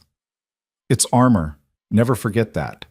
Isabella circled her, adjusting the drape of fabric. In Thomas's world, appearance is information. Every choice you make tonight will be analyzed. The dress says you're confident enough to stand out, sophisticated enough to belong, and completely unbothered by anyone's opinion. A stylist arrived at noon, transforming Alyssa's hair into an elegant updo that made her neck look longer, her features sharper. Makeup followed, subtle but striking, emphasizing her eyes until they looked almost feline. By the time they finished, Alyssa barely recognized herself in the mirror. Good, Isabella said. Now walk for me. Let me see how you move in the dress. Alyssa walked the length of the penthouse, feeling self-conscious and powerful in equal measure. The silk whispered against her legs, the heels Isabella had selected adding 3 inches to her height. Slower, Isabella corrected. You're not rushing to a meeting. You're a woman who knows people will wait for her. Own the space you're moving through. They practiced until Alyssa's feet ached, until moving in the dress felt natural rather than costume-like. Isabella critiqued her posture, her stride, the way she held her head. Every detail mattered, apparently, in this performance she was about to give. At 3 o'clock, Thomas arrived, stopping short when he saw her. Something flickered across his face, gone too quickly to identify. Well? Alyssa asked, fighting the urge to fidget under his scrutiny. You look perfect, he said simply. Isabella, excellent work. She's a good canvas, Isabella replied. Smart, learns quickly, doesn't argue about every suggestion. Thomas moved closer, his gaze assessing but not unkind. How are you feeling, honestly? Terrified. But I think I'm ready. You'll do more than fine. He pulled a jewelry box from his pocket. I should have given you this yesterday at the courthouse, but the moment didn't seem right. May I? Inside the box lay a wedding ring, platinum with a single diamond, elegant and understated. Thomas took her left hand, sliding the ring onto her finger beside the engagement ring she'd been wearing since yesterday. His touch was gentle, impersonal, but Alyssa felt the significance of the gesture settle over her like a weight. There, he said. Now you look properly married. The rings felt foreign on her hand, beautiful and wrong. But she forced herself to smile, to act like this was normal, Like receiving wedding jewelry from a husband she barely knew didn't make her want to run screaming. Thank you. They're beautiful. They belong to my grandmother, Marco insisted. Thomas released her hand. The car will be here at 7. The gala starts at 8, but we're arriving at 8:30. Never arrive on time to these things. Let people anticipate your entrance. After he left, Isabella helped Alyssa out of the dress and into comfortable clothes. You should rest, she advised. Tonight will be exhausting. These events always are, even when you're not being evaluated by everyone in the room. Comforting. I'm not here to comfort you. I'm here to prepare you. Isabella's expression softened slightly. But for what it's worth, you're handling this better than most would. Thomas chose well, even if the circumstances are unconventional. Alone again, Alyssa tried to nap, but sleep was impossible. She lay in the enormous bed, staring at the ceiling, running through everything Isabella had taught her. The names, the relationships, the careful choreography of tonight's performance. One mistake could unravel everything. Rachel called at 5. Big night. How are you holding up? Ask me tomorrow when it's over. That bad? I spent all day being trained like I'm going into battle, which I guess I am in a way. Alyssa sat up, needing to move. Rachel, what if I can't pull this off? What if Franco sees right through me? Then you smile, excuse yourself to the bathroom, and call me. We'll figure it out. Rachel's voice was firm. But you're going to be fine. You've survived worse than a fancy party. Have I, though? You survived yesterday's lunch with the actual mob boss. Comparatively, this should be easy. Alyssa laughed despite herself. Your definition of easy is deeply concerning. That's what best friends are for, unrealistic optimism in the face of terrible decisions. They talked until Alyssa had to start getting ready. Rachel's voice anchored a normalcy in the surreal ocean she was drowning in. At 6:30, Alyssa began the transformation process. The dress, the jewelry, the makeup carefully reapplied. By 7, she stood in front of the full-length mirror, barely recognizing the woman staring back. She looked like someone important, someone powerful, someone who belonged at Thomas D'Angelo's side. The illusion was perfect. Thomas arrived precisely at 7, devastating in a custom tuxedo that made him look like he'd stepped from a film. He stopped in the doorway, his usual composure slipping for just a moment. You're staring, Alyssa said, fighting nervousness. You're stunning. I'm allowed to notice. He offered his arm. Ready? No, but let's go anyway. The car ride to the plaza was quiet, both of them lost in thought. Alyssa watched the city slide past, lights beginning to glow as evening settled. In a few hours, this night would be over. She'd either have convinced everyone she was Thomas's wife, or she'd have failed spectacularly. No pressure at all. Remember, Thomas said as they pulled up to the venue, we're madly in love. You're the best thing that ever happened to me. I can barely keep my hands off you. Sell that, and everything else follows. Right. Madly in love. Simple. His smile was quick, almost genuine. You'll be perfect. I have complete faith in you. The words should have been reassuring. Instead, they felt like more weight added to shoulders already buckling. The plaza's ballroom had been transformed into something from a fantasy, all gold and crystal and flowers that probably cost more than most people's cars. Guests in formal wear clustered in groups, champagne flutes glittering like props. Alyssa recognized faces from the photographs, from news coverage, from the research she'd done, and they all turned when Thomas and Alyssa entered. The scrutiny was immediate and intense. Conversations paused, eyes assessed, judgments formed. Thomas's hand found the small of her back, steady and grounding. Breathe, he murmured, and smile. You're the happiest woman in the room. Alyssa smiled, channeling every theater class she'd taken in college, every client presentation she'd nailed despite nerves. She was Alyssa D'Angelo tonight, deeply in love, completely confident, unbothered by the stares. Marco appeared first, Sophia at his side, his wheelchair pushed by the same guards from yesterday. Thomas, and the beautiful bride. You look radiant, my dear. Thank you, Marco. The name felt strange on her tongue, too familiar, but he'd insisted yesterday she call him by his first name. Come, let me introduce you to some people who matter. Marco's smile was benevolent, but Alyssa caught the calculation behind it. This was a test, presenting her to his world, seeing how she performed. The next hour was a blur of introductions and careful conversations. Business associates whose legitimate fronts barely concealed criminal enterprises. Politicians who smiled too widely and accepted envelopes too smoothly. Society wives who assessed Alyssa like competition, their smiles sharp as knives. Through it all, Thomas remained at her side, his hand occasionally finding hers, his presence a constant reminder that she wasn't alone in this performance. They moved through the crowd like dancers, practiced and synchronized, selling the illusion of devotion with every glance and touch. "You're doing brilliantly," Thomas whispered during a lull. "Everyone's buying it. Or they're just being polite. In this crowd, there's no such thing as polite. Trust me, you're killing it." Then Franco Versani materialized from the crowd, his smile predatory. "Thomas, and this must be the mystery woman who stole your heart. I heard about your whirlwind romance. How romantic." Up close, Franco was exactly as Isabella had described. Handsome in a dangerous way, his charm calculated and cold. He took Alyssa's hand, holding it too long, his thumb brushing across her knuckles in a way that made her skin crawl. "Franco," Thomas said, his voice carrying warning, "may I present my wife, Alyssa?" "Alyssa? What a lovely name."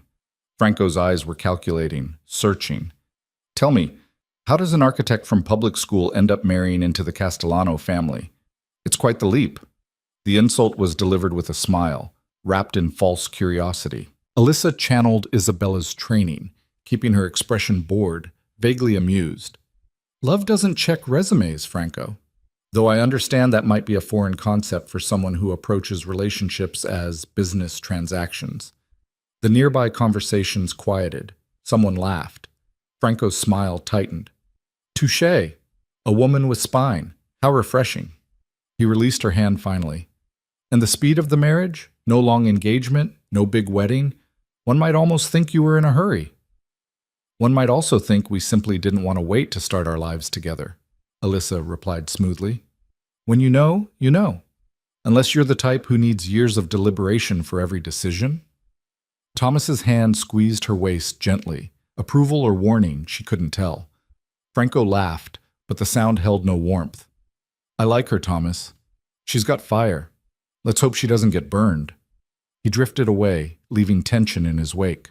"Nicely done," Thomas murmured. "But we've made an enemy." "I thought he already was one." "True, but now it's personal."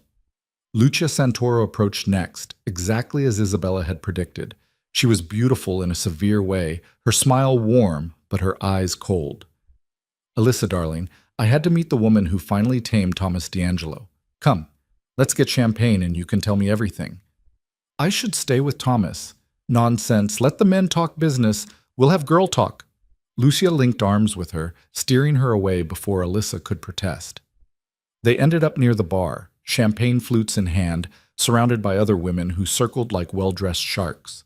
Lucia's questions came fast, disguised as friendly interest. How they'd met. When Alyssa had known Thomas was the one, whether she was intimidated by his family connections. Alyssa deflected with the skill Isabella had drilled into her, answering just enough to seem forthcoming without revealing anything of substance. Around them, the other women listened, occasionally interjecting with comments that felt like small tests. "And your ex-fiancé," Lucia said, her tone sympathetic. "That must have been devastating being left so publicly. How did you cope?" The question was a trap, designed to make her seem weak or vindictive. Alyssa sipped her champagne, considering her response. "I was hurt, briefly. Then I realized Cameron had done me a favor. He showed me what I didn't want, which made it easier to recognize what I did want when Thomas came along." How philosophical. Lucia's smile didn't reach her eyes. "And Thomas's business interests? They don't concern you?" "Should they?" Some wives prefer not to know details. Others want full transparency. "I'm curious which type you are." "I'm the type who trusts my husband to handle his affairs while I handle mine. We respect each other's autonomy." Alyssa met Lucia's gaze steadily. "Architecture is my passion. I have no interest in interfering with Thomas's work, just as he doesn't interfere with mine." How modern, one of the other women murmured, though whether in approval or judgment, Alyssa couldn't tell. The conversation continued, each question a small probe for weakness, each answer a delicate dance between revealing too much and too little. Alyssa's face hurt from smiling, her feet ached in the heels, and she wanted nothing more than to escape to the penthouse and sleep for a week. But she held her ground, channeling the woman she was pretending to be. Confident, unbothered, completely secure in her place at Thomas's side. Finally, Thomas materialized at her elbow. "Ladies, forgive me for stealing my wife, but they're starting the auction and I want her beside me." Relief flooded through Alyssa as he led her away from Lucia's group. "Thank you. You were handling them perfectly, but you looked like you needed rescuing." His hand was warm against her back. "Lucia." Exactly as Isabella warned, friendly questions hiding interrogation. "And you didn't break. Well done." They found their table and Thomas pulled out her chair with old-fashioned courtesy. "The worst is over. Now we just need to survive the auction and the dancing." "Dancing?" "First dance traditionally goes to the newest couple." Marco insisted. Thomas's expression was apologetic. "One dance, 3 minutes, then we can leave." The auction was surreal, watching people bid hundreds of thousands on art and jewelry and vacation packages, the money flowing like water toward various charities that were probably fronts for something else entirely. Alyssa clapped politely, smiled at the right moments, and tried not to think about how much wealth was in this room, how much power, how much blood probably stained the money being thrown around so casually. Then the music started, and Thomas stood, offering his hand. "Shall we?" The dance floor cleared for them, every eye in the room watching as Thomas led her to the center. His hand settled at her waist, hers on his shoulder, and they began to move to the orchestra's rendition of something classical and romantic. "Look at me," Thomas murmured. "Not at them. Just me." Alyssa focused on his face, on the way he moved with surprising grace for such a large man, on the warmth of his hand through the silk of her dress. Up close like this, she noticed things she'd missed before. The slight scar above his left eyebrow, the gold flecks in his dark eyes, the way his jaw tensed when he was thinking. "You're staring," he said, echoing her words from earlier. "You're leading. I have to look somewhere." "Fair enough." They turned, the dress fanning out around her legs. "Thank you for tonight. I know it wasn't easy. You're paying me quite a lot of money. Technically, you don't need to thank me." "Technically," he agreed, "but I'm doing it anyway." The song swelled and Thomas spun her out and back, the movement fluid and practiced. For a moment, Alyssa forgot they were being watched, forgot this was performance. For 3 minutes, she was just a woman dancing with a handsome man at a beautiful party. Then the music ended, applause broke out, and reality crashed back. "Can we leave now?" she asked quietly. "Yes, we've made our appearance. Anything more would be showing off." Thomas led her off the floor, stopping to say goodbyes to Marco and Sophia, accepting congratulations from people whose names Alyssa had already forgotten. The car ride home was silent, both of them drained. Alyssa leaned her head against the window, watching the city blur past, feeling the evening's performance finally settling into her bones. "You exceeded every expectation," Thomas said as they pulled up to their building. "Franco tried to rattle you and you didn't flinch. Lucia tried to trap you and you deflected perfectly. Even Marco was impressed, and he's not easily impressed. I'm exhausted." "That's the adrenaline crash. It'll pass." He walked her to her penthouse door, a strange parody of a normal date ending. "Get some rest. You've earned it." Alyssa unlocked the door, then turned back. "Thomas? Why me? Really? You could have found someone who already knew this world, who wouldn't have needed all this training. Why approach a stranger with baggage and zero experience?" He was quiet for a long moment, his expression unreadable. "Because you were hungry enough to say yes, but smart enough to be careful. Because you had something to prove and nothing to lose. And because—" he paused.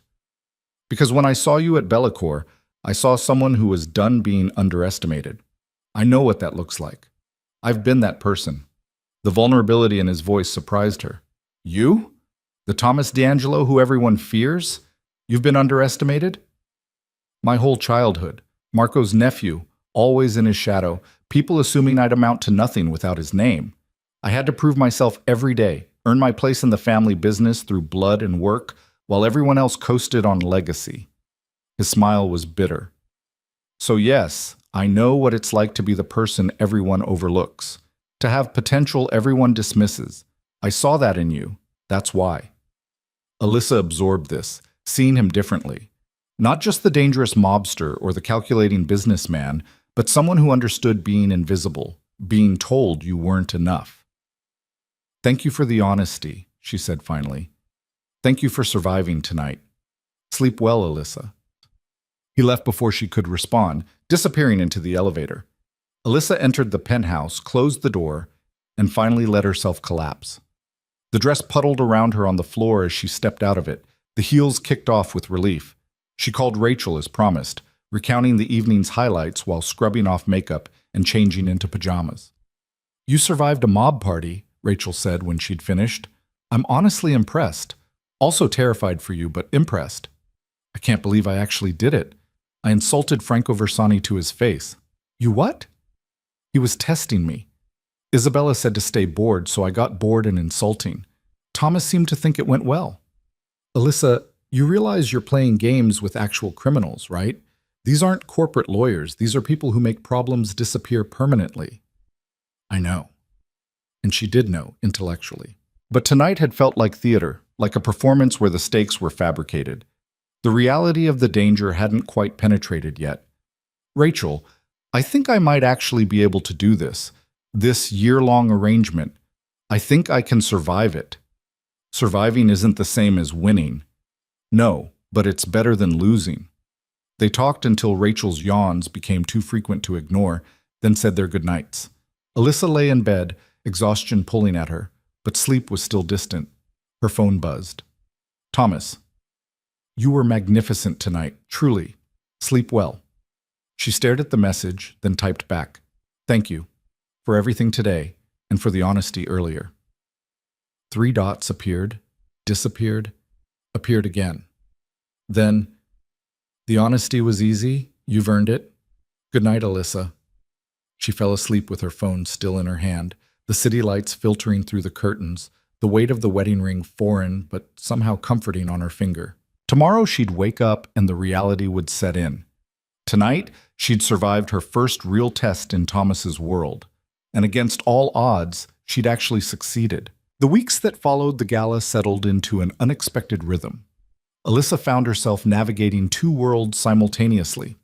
Her daytime life as an architect at Morrison and Associates, where whispers about her sudden marriage followed her through hallways, and her evenings as Thomas D'Angelo's wife, attending dinners and events where smiles concealed knives and every conversation was a chess match. Cameron had been noticeably absent from the office since her return, supposedly on assignment with Senator Morrison in Washington. Alyssa suspected he was avoiding her, which suited her fine. The file Thomas had given her sat in her safe, unopened for weeks. Revenge, she was learning, required patience. Timing. The right moment to strike for maximum impact. That moment came on a Tuesday morning in early December, 6 weeks after the gala. Alyssa was reviewing blueprints when her phone buzzed with a news alert. Senator Morrison announces congressional run, names Cameron Westbrook as campaign manager. There it was. Cameron's moment of triumph, his trajectory toward real power. The announcement would be official tonight at a press conference, followed by a celebration at the Metropolitan Club, where all of Morrison's donors and supporters would gather. Alyssa opened the file, studying the financial records and emails one more time. Then she made 2 calls. The first to an investigative journalist at the Herald who'd been sniffing around Morrison's campaign finances for months. The second to Thomas. I'm ready, she said when he answered. Tonight. I want to release everything tonight. During his celebration, Thomas's approval was audible. Ruthless. I like it. Send me what you want released. I'll make sure it reaches the right people at exactly the right time. I want to be there when it happens. At the Metropolitan Club, I want to watch. Silence on the line, then, that's dangerous. Cameron will know it was you. Good. Let him know. Let him feel what I felt at Bellacourt. Alyssa's voice was steady, cold. Can you get us in? I can get us anywhere. I'll pick you up at 7. The press conference that afternoon was everything Cameron had probably dreamed of. He stood beside Senator Morrison, looking polished and confident, fielding questions about strategy and vision with practiced ease. Victoria was there too, beautiful and poised at his side, the perfect political partner. Alyssa watched it on the office television with her colleagues, accepting their uncomfortable congratulations on her own recent marriage, deflecting questions about Thomas with the ease Isabella had taught her. Inside, she felt nothing but cold anticipation. At 6, she left early, heading home to change. The dress she selected was black, elegant, severe. Wore paint, she thought, applying makeup with precision. She was going into battle tonight, and she intended to win. Thomas arrived exactly at 7, taking in her appearance with a slight smile. "You look like an executioner." "That's the idea." The Metropolitan Club was already crowded when they arrived, the city's political elite celebrating Morrison's announcement and Cameron's ascension. Alyssa felt eyes turn toward them as they entered, felt the weight of recognition and curiosity. Thomas D'Angelo didn't usually attend political events. His presence here would be noted, analyzed.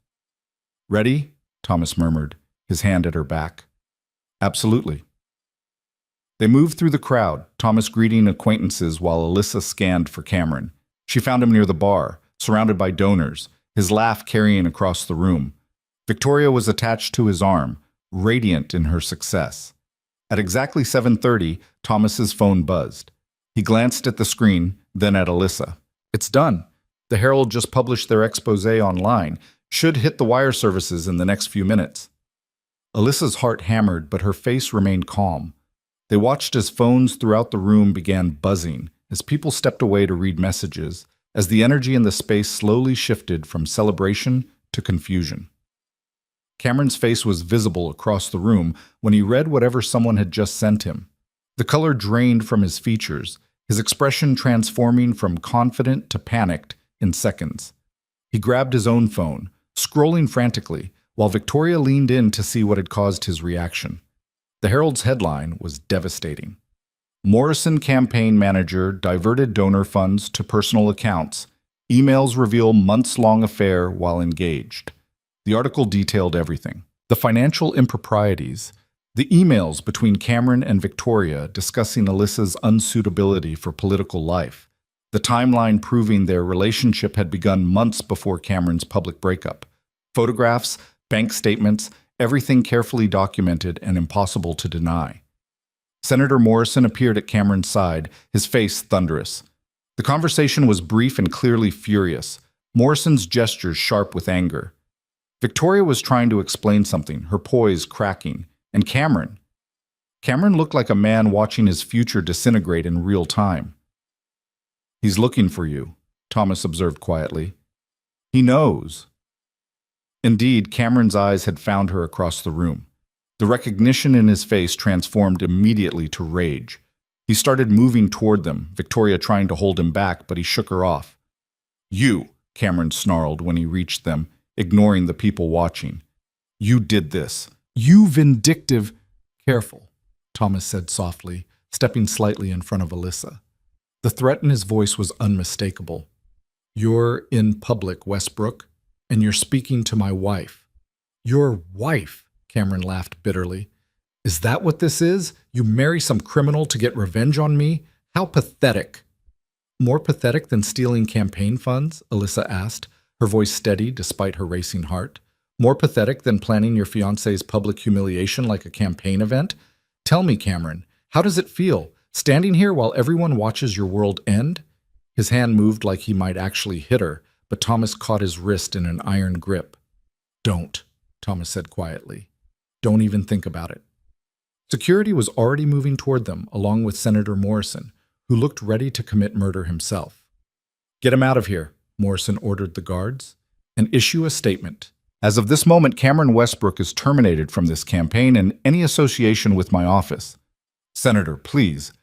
Cameron started, but Morrison turned away, dismissing him with the finality of a door slamming shut. Victoria appeared at Cameron's side, her perfect composure shattered.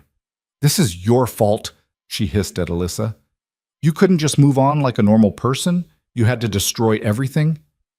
"I didn't destroy anything," Alyssa replied calmly. Cameron destroyed himself. I just made sure everyone knew about it. Security escorted Cameron and Victoria out, their exit watched by 200 people who would be discussing this scandal for months. Alyssa stood beside Thomas, watching them go, feeling something that should have been triumph but felt more like emptiness. How does it feel? Thomas asked quietly. Hollow, she admitted. I thought I'd feel satisfied, vindicated, but mostly I just feel tired. That's normal. Revenge rarely delivers what we think it will. His hand found hers, squeezing gently. Come on, let's get out of here. You've made your point. They left the Metropolitan Club to a fresh flurry of whispers, drove home in silence. Back at the penthouse, Alyssa kicked off her heels and collapsed onto the couch, suddenly exhausted beyond measure. Thomas poured 2 glasses of whiskey, handing her one. To successful campaigns, he said dryly. To consequences, Alyssa countered. They drank in comfortable silence. Somewhere in the past 6 weeks, Thomas had become less of a stranger, more of an actual partner in this strange arrangement. They'd fallen into patterns, learned each other's rhythms. He worked late into the night, she rose early to draw. They met for coffee sometimes in the mornings, discussing the day's schedules, the week's events. It was domestic in a way neither had anticipated. What happens now? Alyssa asked. With Cameron? He's finished in politics. Morrison won't touch him, and that scandal will follow him everywhere. Victoria will probably distance herself, protect her own career. He'll end up at some corporate law firm, bitter and diminished. The life he wanted, gone. Good, Alyssa said, but the word felt hollow. Her phone rang. Rachel. I just saw the news. Please tell me that was you. It was me. How do you feel? Honestly, kind of empty. Like I won, but I'm not sure what the prize is. The prize is he doesn't get away with being a complete bastard, Rachel said firmly. You did the right thing, Lice. He deserved this. They talked for a while longer, Rachel's voice grounding her, reminding her why she'd done this. When they hung up, Thomas was watching her thoughtfully. What? Alyssa asked. You're different than you were 6 weeks ago. Stronger, more sure of yourself. I've had good teachers. She met his gaze. This world you live in, it's terrifying and wrong and probably going to get me killed someday, but it's also clarifying. No pretense, no false kindness, just honest transactions and clear consequences. That's a generous interpretation. Maybe, or maybe I'm just getting better at lying to myself. She set her glass down. Thomas, can I ask you something? About us? He tensed slightly. What about us? This arrangement, this contract. It was supposed to be purely business, but somewhere along the way it started feeling like something else, more like, she struggled for words, like an actual partnership. Is that just me? Thomas was quiet for a long moment, his expression unreadable. It's not just you, he finally said. I've noticed it too. The ease between us, the comfort. It's unexpected. Unwelcome? I'm not sure yet. He stood, pacing to the windows. I've spent my entire adult life keeping people at a distance. Trust is a liability in my world. Caring about someone gives enemies leverage. But with you, he turned to face her. You know exactly what this is. What I am. There's no illusion to maintain, no performance required when we're alone. It's disarming. In a good way or a bad way? I'm still figuring that out. Alyssa joined him at the windows, looking out over the city they both navigated in such different ways. What happens in 6 months when the contract ends? Do we just shake hands and go our separate ways like none of this happened? That was the plan. Was. Thomas's jaw tightened. Things rarely go according to plan in my experience. Before Alyssa could respond, his phone rang. He answered, his expression shifting immediately to alert. When? A pause. I'll be there in 20 minutes. He hung up, already moving toward the door. I have to go. Business emergency. At 11 at night? My business doesn't keep office hours. He stopped at the door. Stay here tonight. Don't go out. There's been an incident with Franco Versani. Until I know what's happening, I need you safe. Fear spiked through her. What kind of incident? The kind that might spill over into violence. I'll explain when I can. Just please, stay inside. He left before she could argue, and Alyssa was alone with her thoughts and her fears. She tried to sleep but couldn't, instead pacing the penthouse, checking her phone obsessively for updates from Thomas. At 3 a.m., he finally texted, "Safe. Situation contained. We'll explain tomorrow." Alyssa exhaled relief and finally managed to fall into uneasy sleep. The next morning, Thomas appeared at her door looking exhausted, his usually immaculate suit rumpled. "Can I come in?" "Of course." Alyssa stepped aside, letting him enter. "What happened?" "Franco made a move against one of our operations, tried to claim territory that wasn't his. It got messy." Thomas accepted the coffee she poured him. 3 of his men ended up in the hospital. 2 of ours. It could have been worse. Is this because of me? Because I insulted him at the gala? It's because Franco is ambitious and reckless and has been looking for an excuse to challenge my authority for months. You just gave him a convenient narrative. Thomas rubbed his eyes. Marco called a meeting. Tomorrow night. Franco will be there. We'll need to present a unified front, show him we're not weak. Meaning, I need to play the devoted wife again. Meaning you need to be careful. Franco is dangerous, Alyssa. More dangerous than Cameron ever was. If he thinks targeting you will hurt me, he won't hesitate. The fear was real now, not abstract. You're saying my life is in danger. I'm saying I won't let anything happen to you. But yes, you need to be aware of the risks. He set his coffee down. I can arrange for security. Someone to shadow you, keep you safe. A bodyguard?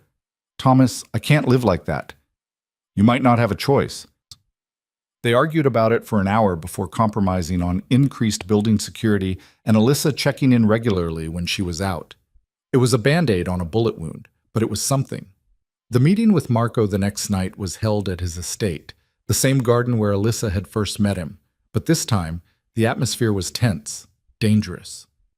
Franco sat across from Thomas, his expression smug despite the bandages on one of his men standing behind him. "Thomas," Franco said pleasantly, "and the lovely Alyssa. Still married, I see. How domestic." "Franco," Thomas replied evenly, "still making stupid decisions, I see. How predictable." Marco raised a hand before the situation could escalate. "Enough. We're here to resolve this situation, not to trade insults like children." His gaze moved between them. "Franco, you overstepped, deliberately. You knew that territory was under Thomas's protection." "I saw an opportunity," Franco said with a shrug. "In business, we take opportunities. In family business, we respect boundaries," Marco corrected sharply. "Your ambition is becoming a problem, Franco. One I'm losing patience with. Perhaps the real problem is Thomas's distraction." Franco's eyes slid to Alyssa. "New wife, new priorities. Maybe he's not as focused as he used to be." "My focus is fine," Thomas said coldly, "as your men in the hospital can attest." "Gentlemen," Sophia appeared with refreshments, her presence calming the testosterone-charged air. "Perhaps we should discuss this rationally, rather than posturing like roosters." The meeting continued for another tense hour, Marco ultimately ruling in Thomas's favor and issuing a warning to Franco about respecting established territories. But as they were leaving, Franco caught Alyssa's arm.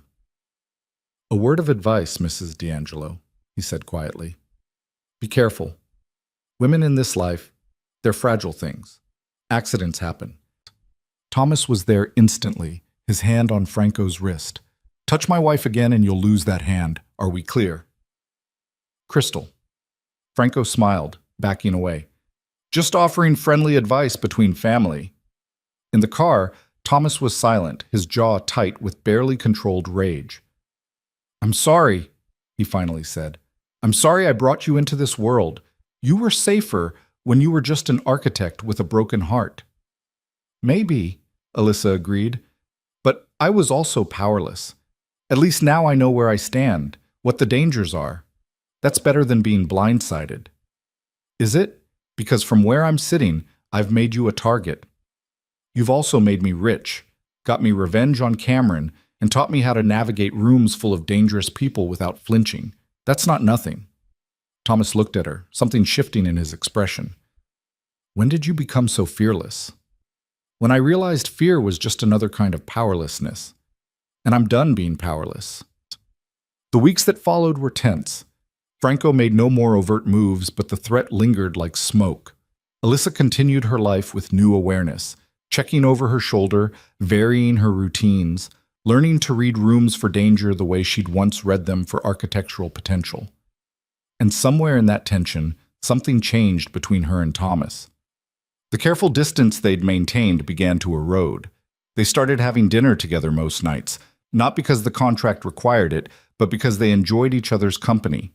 They talked about everything, their real lives instead of the performances they gave to the world.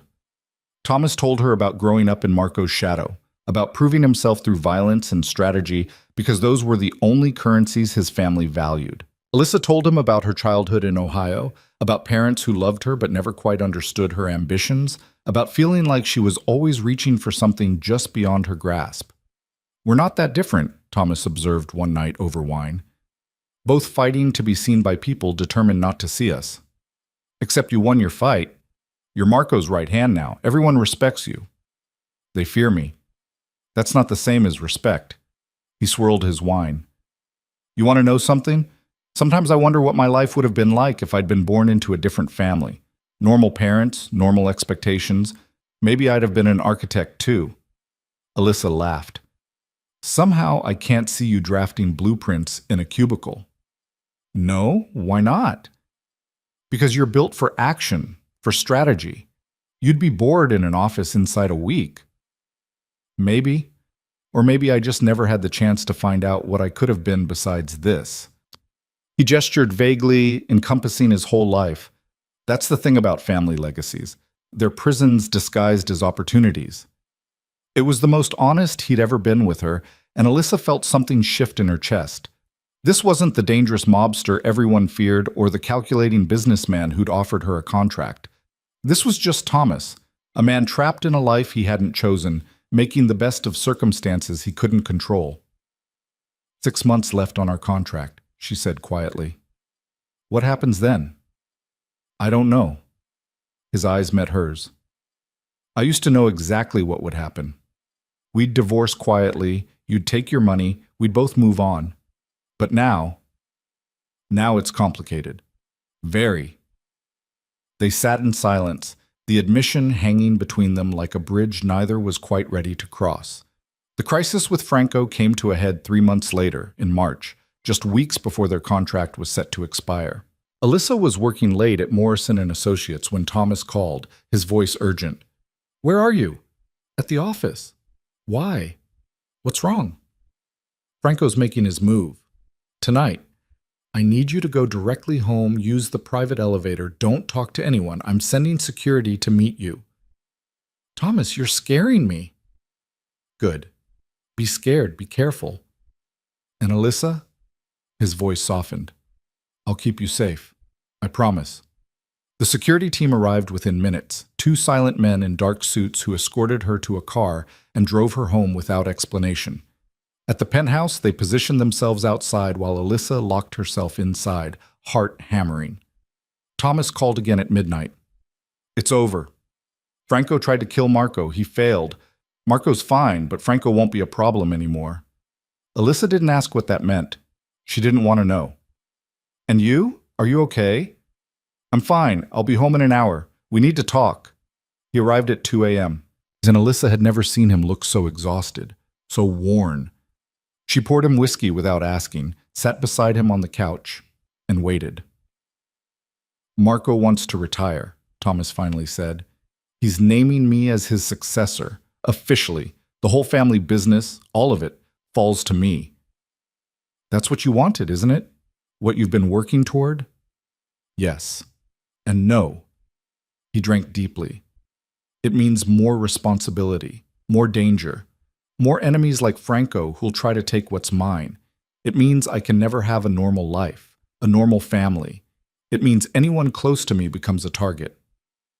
Understanding dawned. "You're saying I should leave. When the contract ends, I should take my money and disappear." "I'm saying you deserve better than this life. Better than looking over your shoulder forever, wondering if today's the day someone uses you to hurt me." "Shouldn't I get to decide what I deserve?" Thomas looked at her, really looked at her. What are you saying? I'm saying these past 9 months have been the most terrifying, exhilarating, real months of my life. I'm saying somewhere between the fake marriage and the real danger, I started to care about you. Not Thomas D'Angelo the mobster, but Thomas, the man who makes terrible coffee and works too hard and pretends he doesn't have feelings but actually feels everything deeply. Alyssa took a shaky breath. I'm saying when the contract ends in 3 weeks, I don't want to leave. Not unless you want me to. The silence stretched between them, heavy with possibility and fear. You know what you're signing up for? Thomas asked quietly. Really know? I know it's dangerous. I know I'll always be looking over my shoulder. I know normal is off the table forever. She met his gaze steadily. But I also know that when I'm with you, I feel seen in a way I never did with Cameron or anyone else. I feel like an equal partner instead of an accessory. That's worth the risk to me. Thomas set his glass down, his hand reaching for hers. I've spent my whole life keeping people at a distance, not letting anyone get close enough to matter. But you, he shook his head, you matter, Alyssa. Somewhere along the way, you started mattering more than the business, more than the family legacy, more than any of it, and that terrifies me. Good, she said, echoing his words from months ago. Fear keeps you sharp. He laughed, the sound surprised and genuine. Then he kissed her, and it wasn't like their brief courthouse kiss or the performative touches at public events. This was real, urgent, full of 9 months of carefully maintained distance, finally breaking down. When they pulled apart, both breathless, Thomas rested his forehead against hers. This changes everything. The contract, our arrangement, all of it. I know. I'm asking you to marry me again. For real this time, knowing exactly what that means. I know that too, Alyssa smiled. And yes, my answer is yes. The next 3 weeks were a blur of activity. Marco officially announced his retirement, naming Thomas as his successor in a ceremony that felt more like a coronation. The family fell in line, some more willingly than others, but Thomas's authority was now absolute. Alyssa quit her job at Morrison and Associates, using her settlement money to start her own architectural firm. Small at first, just her and a draftsman, but it was hers. She specialized in restoration projects, bringing old buildings back to life, finding beauty in broken things. And on a Saturday evening in early April, exactly 1 year after Cameron had destroyed her at Bellecour, Alyssa and Thomas returned to that same restaurant for a private celebration. Marco had arranged it, renting out the entire space for the evening. The room was filled with people they'd grown to care about. Marco and Sophia, Rachel and her new boyfriend Isabella, even some of Thomas's crew who'd become unexpected friends. The tables were decorated simply but elegantly, champagne flowing freely. Thomas stood at the center of the room, Alyssa beside him, and raised his glass. A year ago, my wife and I stood in a courthouse and made a business arrangement. Tonight, I want to make a different kind of promise. He turned to face her fully, pulling a small box from his pocket. Inside was a new ring, different from the one he'd given her from his grandmother's collection. This one was modern, a stunning emerald surrounded by diamonds.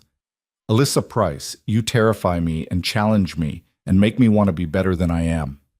You walked into my world knowing nothing and conquered it through sheer will and intelligence. You've become my partner in every sense of the word. His voice caught slightly. Will you marry me again? Not for a contract or an arrangement, but because I love you and can't imagine my life without you in it? Alyssa's eyes were wet, her smile trembling. You're asking me to marry a mob boss, stay in constant danger and give up any hope of a normal life? Yes. Then yes.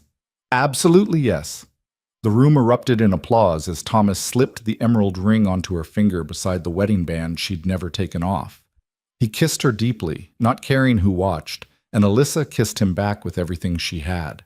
Marco appeared beside them, his wheelchair pushed by Sophia, his smile approving. Welcome to the family, my dear, officially this time. Thank you for giving us your blessing, Alyssa said. I didn't give you anything you hadn't already earned. He winked. Besides, Thomas was insufferable before you came along. You've made him almost human. The evening continued with dinner and dancing and toasts. Rachel pulled Alyssa aside at one point, studying her carefully. You're sure about this? Really sure? Because there's no going back from here. I've never been more sure of anything, Alyssa said honestly. I know it sounds crazy. I know it is crazy. But Rachel, I love him. Not the idea of him, not what he can give me, but him. The real person underneath all the danger and the reputation. Then I'm happy for you, terrified, but happy. Rachel hugged her tightly. Just promise me you'll be careful, that you won't take unnecessary risks. I promise. Later, as the party was winding down, Thomas and Alyssa stood at the same spot where he'd first approached her a year ago. The irony wasn't lost on either of them. Think you would have said yes if you'd known it would end up here? Thomas asked. End up where? Madly in love with a crime boss running my own business, stronger than I ever imagined I could be? Alyssa leaned against him. Yeah, I think I would have. Even knowing everything, all the danger and the fear and the impossibility of it all, I'd still say yes. No regrets? Only that I didn't insult Franco harder at that first gala. Thomas laughed, the sound full and unguarded. I love you. You know that? Your ridiculous courage and your stubborn refusal to be intimidated and the way you see the world in blueprints and possibilities. I love you too. Even though you make terrible coffee and work too much and have enemies who occasionally try to kill you, occasionally is generous. They stood there in comfortable silence, watching the city through the restaurant windows. Somewhere out there, Cameron was living a diminished life, his political dreams destroyed. Victoria had left him for a senator from Connecticut, always calculating, always climbing. He'd ended up at a corporate law firm in Philadelphia, exactly as Thomas had predicted, bitter and small and forgotten. The revenge Alyssa had craved so desperately a year ago felt like ancient history now. She'd gotten her justice, but somewhere along the way she'd found something better, purpose, partnership, love. What happens now? She asked Thomas. Now we actually get married, again. Properly this time, with family and celebration and vows we actually mean. And after that? After that, we build a life. Navigate this dangerous world together. Make a home out of chaos. He kissed her temple. The usual impossible things. Sounds perfect. 1 month later, they married for the second time in Marco's garden, surrounded by flowers and family and the people who mattered most. It was small and intimate. Nothing like the courthouse ceremony or the elaborate affair Cameron had probably envisioned. Just two people who'd found each other in the wreckage of broken dreams and built something real from the pieces. Alyssa wore a simple white dress, elegant and understated. Thomas wore the same expression he'd had that first night at Bellecour, like he couldn't quite believe his luck. They exchanged vows they'd written themselves, promises about partnership and honesty and facing whatever came next together. When the officiant pronounced them married, they kissed as husband and wife for real this time, and Alyssa felt something settle in her chest. This was home, not the penthouse or the city or the dangerous world they navigated. Just Thomas, solid and real beside her, choosing her every day the way she chose him. The reception lasted into the evening, filled with laughter and music and joy. Marco gave a toast about finding strength in unexpected places. Rachel gave one about friendship surviving even the most insane decisions. And Thomas gave one that made Alyssa cry, talking about second chances and the courage it takes to build something beautiful from ruins. As the sun set over the garden, Alyssa and Thomas slipped away from the party, walking among the flowers hand in hand. They found a quiet bench beneath a flowering tree and sat, watching stars begin to appear in the darkening sky. No regrets? Thomas asked, echoing their conversation from the restaurant. Not a single one, Alyssa said. You? Only that I didn't find you sooner. Think of all the time we wasted not knowing each other existed. We found each other exactly when we were supposed to. Any earlier and I wouldn't have been ready. You either, probably. Wise words from my brilliant wife. I'm an architect. I understand structure, foundation, the importance of building on solid ground. We needed our foundation first, the contract, the arrangement, the friendship. Now we can build something that lasts. Thomas pulled her close, and they sat in comfortable silence as the party continued behind them. Somewhere in the distance, the city hummed with life and danger and possibility. Tomorrow would bring new challenges, new threats, the ongoing reality of the world they'd chosen. But tonight, they were just two people who'd found love in the most unexpected place, built trust from a business transaction, and transformed a marriage of convenience into something real and lasting and worth fighting for.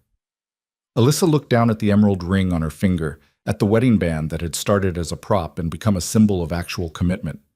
She thought about the woman she'd been a year ago, heartbroken and humiliated at this very location, and the woman she'd become through fire and fear and choice.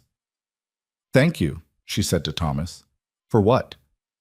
"For seeing me that night, for offering me a choice instead of pity, for betting on me when I couldn't bet on myself." "Best investment I ever made," Thomas said, his smile visible in the gathering darkness. "Though I have to admit, the return on investment exceeded all projections."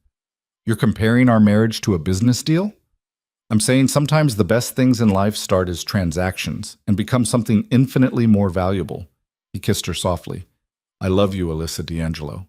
Every fierce, brilliant, fearless part of you." "I love you too, Thomas, even the parts that terrify me." "Especially those parts, I hope. Especially those." They sat beneath the stars, two people who'd started as strangers with a contract and become partners, friends, and finally, genuinely, irrevocably in love. The future stretched ahead of them, uncertain and dangerous and full of promise. But they'd face it together, the architect and the mob boss, building something beautiful from the wreckage of everything that came before. And that, Alyssa thought, was better than any fairy tale, because this was real, earned through courage and choice, and the willingness to risk everything for the possibility of something extraordinary. Behind them, the party continued. Ahead of them, the rest of their lives waited. And in this moment, suspended between past and future, they were exactly where they needed to be. Together.